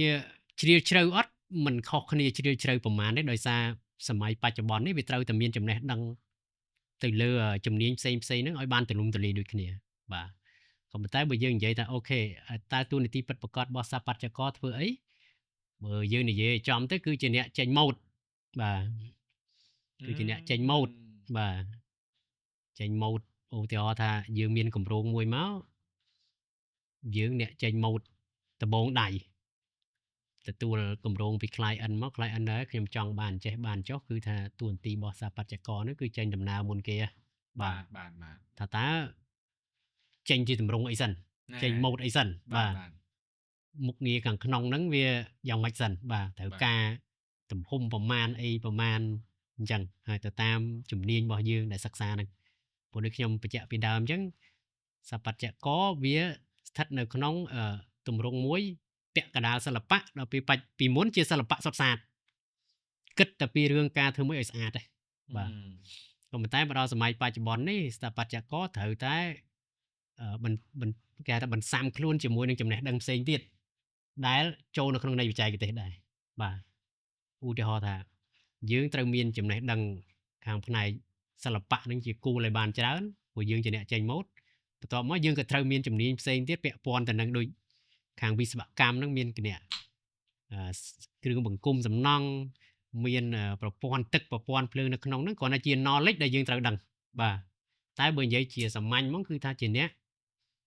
ធ្វើម៉េចឲ្យឆ្លើយតបទៅនឹងការចង់បានរបស់អតិថិជនទៅលើភាសាឬក៏រូបរាងបែបម៉េចដែលគាត់ចង់បានសិនបាទនិយាយទៅបើនិយាយថាយើងធ្វើឲ្យមួយឲ្យវាចេញរៀងរូវសិនបាទឲ្យវាឆ្លើយតបទៅនឹងអ្វីដែលអតិថិជនគាត់ត្រូវការសិនអាហ្នឹងគឺថាជាការងាររបស់យើងបាទអាហ្នឹងខ្ញុំសូមចែករំលែកជាសង្ខេបប៉ុណ្ណេះបាទពីថ្ងៃអត់អស់ទេបងប្អូនធានបត់នេះហើយបើខ្ញុំថែមបន្តិចទៀតសួរថាស្អីគេទូនទីពិតប្រាកដរបស់សាបច្ចៈកហ្នឹងគឺវាមានជានិយមន័យច្រើនក៏តែបើនិយាយឲ្យចំហ្មងគឺថាសាបច្ចករទូនីតិគាត់ធ្វើម៉េចឲ្យបង្កើតរបស់មួយមកថ្មីឲ្យមានភាពតាក់ទាញឆ្លើយតបទៅតាមសេចក្តីត្រូវការរបស់អតិថិជនឬក៏ឆ្លើយតបសេចក្តីត្រូវការរបស់សង្គមដើម្បីធ្វើម៉េចចូលរួមចំណែកនៅក្នុងកិច្ចការកសាងនៅសមិទ្ធផលផ្សេងនៅក្នុងសង្គមអាហ្នឹងខ្ញុំអាចសង្ខេបបែបហ្នឹងចុះបាទព្រោះនិយមន័យសាបច្ចករឬសាបច្ចកម្មនេះវាមានច្រើនណាបាទអញ្ចឹងខ្ញុំសូមជូនប៉ុណ្ណឹងអរគុណអ្នកនរគ្នាចង់ដឹងស៊ីជម្រៅខមមិននៅខាងក្រោមខ្ញុំជួយក៏ចូល podcast ខ្ញុំមួយទៀតតាក់មួយអូដាក់3ម៉ោងហ្មងមកចុះបងបាទផ្នែកវិស្វករវាបើនិយាយទៅយើងមានទូនីតិបន្តពីខាងស្ថាបត្យករបាទយើងហៅថាការងារវិស្វកម្មបាទខាងវិស្វកម្មគឺជាការបង្កើតបាទអញ្ចឹងដល់ពេលដែលមានគំនិតពីខាងស្ថាបត្យករមកវាត្រូវតាបង្កើតរូបរាងរបស់ហ្នឹងអញ្ចឹងវាត្រូវការគិតអញ្ចឹងចេញដំបូងវាត្រូវការវិស្វករដើម្បីគិតដូចខ្ញុំលើកឡើងខាងដើមអញ្ចឹងថាត្រូវកណនាគាត់ចង់បានប្រឡោះ3ម៉ែត្រគាត់ចង់បានរបស់6ម៉ែត្រ7ម៉ែត្ររបស់ធំរបស់តូចអញ្ចឹងវិស្វករត្រូវយកអានឹងមកគិតដើម្បីឲ្យចេញជាបាទក្តីថាជាឆ្អឹងជាអីដើម្បីធ្វើម៉េចឲ្យរបស់នឹងវាកើតបានបាទឲ្យវាកើតជារូបរាងបានតាមអ្វីដែលស្ថាបត្យករគាត់បានគិតបាទអញ្ចឹងចំណេះដឹងរបស់វិស្វករក៏វាត្រូវការមានចំណេះដឹងខ្លះទៅលើស្ថាបត្យករដែរដើម្បីឲ្យគាត់យល់មើលទៅដឹងថាស្ថាបត្យករហ្នឹងគាត់ចង់ធ្វើអីគាត់ចង់បានអីអញ្ចឹងវាចងគ្នាទៅវិញទៅមកទេបញ្ហាហ្នឹងអញ្ចឹងពេលដែលយើងបានរបស់នឹងមកយើងគិតរួចហើយវាត្រូវការធ្វើអញ្ចឹងវិស្វករយើងតែនិយាយថាវិស្វករវាមានវិស្វករ design អ្នកគិតកណនារបស់នឹងដើម្បីឲ្យវាជាប់ធំតូចដាក់ប្រព័ន្ធណាដើម្បីឲ្យវាអាចផលិតបានទទួលបានបាទបន្ទាប់មកវាមានវិស្វករដែលជាអ្នកផលិតនៅនឹងការដ្ឋានបាទគាត់យកប្លង់របស់វិស្វករដែលគិត ពីស្ថាបត្យករមកដើម្បីសាងសង់របស់នឹងបង្កើតរបស់នឹងដែលយើងហៅថាវិស្វកម្មនឹងបាទអញ្ចឹងក្រុមទាំងពីរនឹងវិស្វករឬក៏ស្ថាបត្យករគឺវាមានការចងគ្នាទៅវិញទៅមកបាទទើបអាចបង្កើតបានរបស់មួយដែលខាងដើមស្ថាបត្យករជាអ្នកគិតដល់អ្នកផលិតគឺវិស្វករជាអ្នកផលិតបាទហ្នឹងគឺយើងមានការបញ្យល់ប៉ុណ្្នឹងបាទសំណួរចុងក្រោយដែលមានការខ្វែងគំនិតគ្នារវាងស្ថាបត្យករមួយកន្លែងហ្នឹងគឺមានបាទមានដោយសារពេលខ្លះស្ថាបត្យករគាត់គិតធ្វើម៉េចឲ្យតាក់ទាញធ្វើម៉េចឲ្យល្អបាទប៉ុន្តែពេលវិស្វករយកមកគិតវាពិបាកមិនមែនថាគិតអញ្ចឹងព្រោះយើងមើលឥឡូវសំណង់ចង់ងាក់ម៉ូតមិនក៏បានដែរមានអាវុលឡើងទៅលើកម្ពស់ណាក៏គេគិតបានដែរបាទប៉ុន្តែវាត្រូវចាយលុយអញ្ចឹងវាអត់បញ្ហាទេនៅពេលដែលស្ថាបត្យករគាត់គិតថាធ្វើរបស់នឹងបានវិស្វករក៏គេអាចគិតធ្វើបានដែរបាទប៉ុន្តែគ្រាន់តែថាវាមានទំនាក់ទំនងជាមួយនឹងសេដ្ឋកិច្ចជាមួយអីចឹងចង់ល្អពេកលុយយើងអត់គ្រប់ក៏ធ្វើអត់បានដែរអញ្ចឹងយើងវិលមកក្រុមហ៊ុន Chip Mongland វិញយើងហ៊ានចំណាយច្រើនបាទបើតាមយើងស្ដាប់ស្ថាបត្យករគាត់លើកឡើងគាត់ធ្វើម៉េចដើម្បីឲ្យមានការតាក់ទាញដើម្បីឲ្យមានអីចឹងអាការអស់ហ្នឹងហើយដែលវាធ្វើឲ្យយើងចំណាយច្រើនសម្រាប់ក្នុងការសាងសង់វាមិនដូចសំណង់ធម្មតាបាទសាមញ្ញអញ្ចឹងការចាយលុយក៏វាអស់តិចបាទអញ្ចឹងយើងវិនិយោគដើម្បីឲ្យអតិថិជនពេញចិត្តអញ្ចឹងយើងសុខចិត្តចំណាយដើម្បីឲ្យការគិតរបស់ស្ថាបត្យករគាត់អាចទទួលលទ្ធផលល្អពីអតិថិជនគាត់ទទួលស្គាល់បាទខ្ញុំអូក្បាទយ៉ាបងតខ្ញុំចាំចូលរួមបន្តិចសំណួរមិញហ្នឹងដាក់មកដាក់ហើយខ្ញុំដាក់អស់ខ្ញុំជ្រុលអាប្រឡែងតែប៉ុណ្្នេះហើយខ្ញុំសប្បាយស្ដាប់ហ្នឹងខ្ញុំដាក់បានលឺការ debate ដល់ហ្នឹងលើកដៃបាទអរគុណសំណួរមិញជាការឆ្លើយតបជាគំនិតទស្សនៈផ្ទាល់ខ្លួនរបស់ខ្ញុំទេបាទសួរថាតើស្ថាបត្យករនិងវិស្វករហ្នឹងត្រូវធ្វើការមួយគ្នារបៀបម៉េចនិយាយសាមញ្ញណាបាទព្រោះជៀសវាងការខ្វែងគំនិតគ្នាបាទតាមពិតជំនាញរៀងខ្លួនមានស្ថាបត្យករគឺជាអ្នកចេញមកវិស្វករគឺធានាថារបស់ចេញមកនឹងអាចកើតឡើងបានលើដីពិតអានេះនិយាយសាមញ្ញណាអូខេបាទធម្មតាទេអ្នកគូសហើយអ្នកធ្វើវាតែងតែមានគំនិតមិនដូចគ្នាព្រោះមួយវិធីធ្វើមួយគិតថាចង់បានអញ្ចឹងបាទក៏ប៉ុន្តែអ្វីអានេះគឺជាអាចថាជាជំនាញមួយទៀតដែរធម្មតាកាលណាយើងធ្វើគម្រោងអីមួយក៏ដោយមិនថាយើងធ្វើកិច្ចគម្រោងទូចឬគម្រោងធំទេជំនាញយើងមានហើយជាវិស្វករឬក៏ជាស្ថាបត្យករក៏ប៉ុន្តែអ្វីដែលត្រូវការធំបំផុតហ្នឹងគឺសមត្ថភាពក្នុងការសហការគ្នាដើម្បីធ្វើឲ្យគម្រោងចេញបាទអានេះគឺជាអាចថាជាសារមួយដែរទៅកាន់ស្ថាបត្យករឬវិស្វករដែលគាត់កំពុងរៀនក្តីឬក៏ទៅចេញអាជីពក្តីពីព្រោះវាត្រូវតែទាមទារជំនាញផ្សេងទៀតប្រគ្រប់ជាមួយនឹងអ្វីដែលជា skill man របស់យើងពីព្រោះมันមានគម្រោងណាមួយដែលធ្វើដោយมันមានការសហការនេះទេជាពិសេសនៅក្នុងវិស័យសំណង់ស្ថាបត្យកម្មនេះគឺយើងត្រូវការជំនាញច្រើនភាក់សួរគ្រាន់តែពីរជំនាញរវាងខ្ញុំវិស្វករជាមួយនឹងជាមួយខ្ញុំស្ថាបត្យករជាមួយមួយខាងទៀតជាវិស្វករក៏តែនៅក្នុងហ្នឹងបើយើងនិយាយអស់ដើម្បីគម្រោងមួយចេញវាមានទាំងអ្នកdesign ម៉ូដភ្លើងបាទវាមានទាំងអ្នក design សំឡេងវាមានទាំងអ្នក design រូបរាងខាងក្រៅជាជំនាញមួយទៀតវាមានទាំងក្រុមហ៊ុនបច្ចេកទេសដែលផ្គត់ផ្គង់របស់ទាំងអស់ហ្នឹងដើម្បីឲ្យការរូបរាងហ្នឹងវាមានទាំងខាងកញ្ចក់ខាងelement ច្រើនទៀតដែលយើងត្រូវការសហការនិងត្រូវការធ្វើការជាមួយគ្នាអញ្ចឹងបើយើងស្ដាប់ទៅវាគ្រាន់តែពីរមុខឯងតែពាក្យតែវិស្វកម្មក្នុងនោះវាមានច្រើនជំនាញបន្តទៅជា specialist បន្តទៀតដែលទាមទារសមត្ថភាពទាំងវិស្វករទាំងស្ថាបត្យករធ្វើម៉េចបង្កើនសមត្ថភាពក្នុងការសហការដើម្បីសម្រេចគម្រោងត្រូវមើលឲ្យហួសពីជំនាញរបស់ខ្លួនដើម្បីអាចសម្រេចបានដោយទទួលដោយចុងក្រោយបានពីព្រោះខ្លះគាត់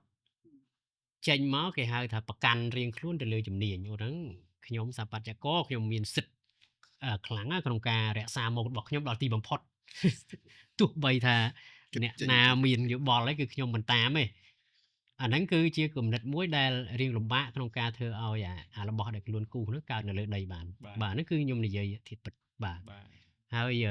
អាហ្នឹងគឺជាចំណុចមួយដែលយើងត្រូវពិចារណាដែរហើយដោយសារអីនៅពេលបច្ចុប្បន្ននេះយើងធ្វើអីមួយវាពាក់ព័ន្ធទៅនឹងធនធានថវិកាបាទដូចលោកអគ្គនាយកអញ្ចឹងលោកអ្នកចេញថវិកាបាទអញ្ចឹងថវិកាវាត្រូវឆ្លើយតបទៅនឹងតម្រូវការនិងផលចំណេញសេដ្ឋកិច្ចដែរបាទអញ្ចឹងជួនកាលយើងឧទាហរណ៍យើងសបត្តិករយើងគោះហួសនិស័យពេកដែលវាមិនឆ្លើយតបទៅនឹងតម្រូវការសេដ្ឋកិច្ចក៏វាមិនអាចទៅរួចដែរមិនអញ្ចឹងណាបាទព្រោះអីសង់វាពាក់ព័ន្ធនឹងលុយយើងគិតវាត្រូវពាក់ព័ន្ធនឹងលុយដូចគ្នាអញ្ចឹងនៅក្នុងសេដ្ឋកិច្ចសារសេរីយើងត្រូវមានភាពបត់បែនទាំងអស់គ្នាដើម្បីសម្រេចមកសួរតែខ្វែងគំនិតប្រកាសជាខ្វែងគំនិតដែរ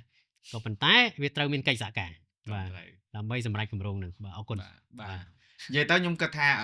អ្វីដែលខ្ញុំទុកសួរចុងក្រោយនេះគឺវាចំជាមួយនឹងកម្មវិធីរបស់យើង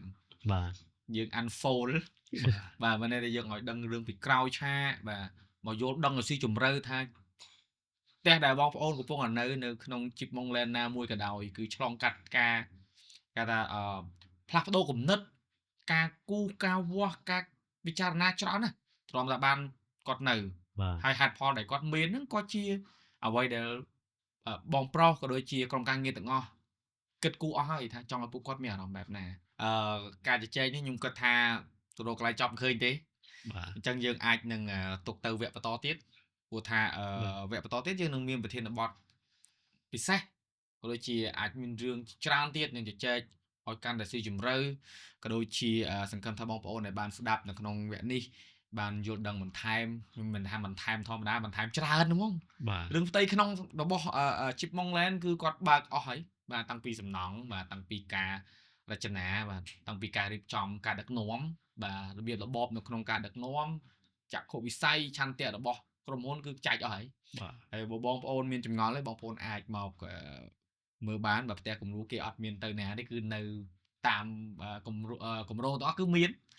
ទៅមើលខ្លួនឯងទៅបើថាមិនដូចគាត់និយាយរកគាត់បានមិនរកខ្ញុំទេព្រោះការដែលចេញមកចែកម្លេចបទពិសោធន៍ហើយចំណេះដឹងនេះគឺរបស់ទាំងអស់នេះมันអាចគេថាបំភ្លៃបានទេគឺរបស់មើលឃើញភ្នែកបាទអញ្ចឹងដូចការងារខ្ញុំដូចគ្នាមិនអាចភ្លៃកើតទេអញ្ចឹងការងារបងគឺសិតតែនេះហើយសូម្បីការងារបងប្រុសកាន់តែទំនួលគាត់ទៅកាន់តែធំទៀតមុននឹងយើងទៅបាទពួកខ្ញុំទាំង4នាក់សូមអធិស្ឋានបើសិនជាមានកន្លែងណាមួយលឺលួហើយខ្ញុំបាទក៏សូមអរគុណបងផងដែរបាទសូមអរគុណបងសូមអធិស្ឋានផងបើសិនជាមានពាក្យពេចន៍ណាមួយមិនសមរម្យអីព្រោះថាខាងនេះចូលចិត្តតែបើតែនិយាយគឺទៅរੂហ្មងបាទហើយសង្ឃឹមថាបងប្អូនដែលបានស្ដាប់បានរៀនអ្វីដែលថ្មីហើយបើមានចម្ងល់អីសួរនៅខាងក្រោមខ្ញុំគិតថាក្រុមការងារនឹងឆ្លើយតបភ្លាមហើយជួបគ្នានៅភាគបន្តទៀតបាទសូមអរគុណបាទជំរាបលាបាទ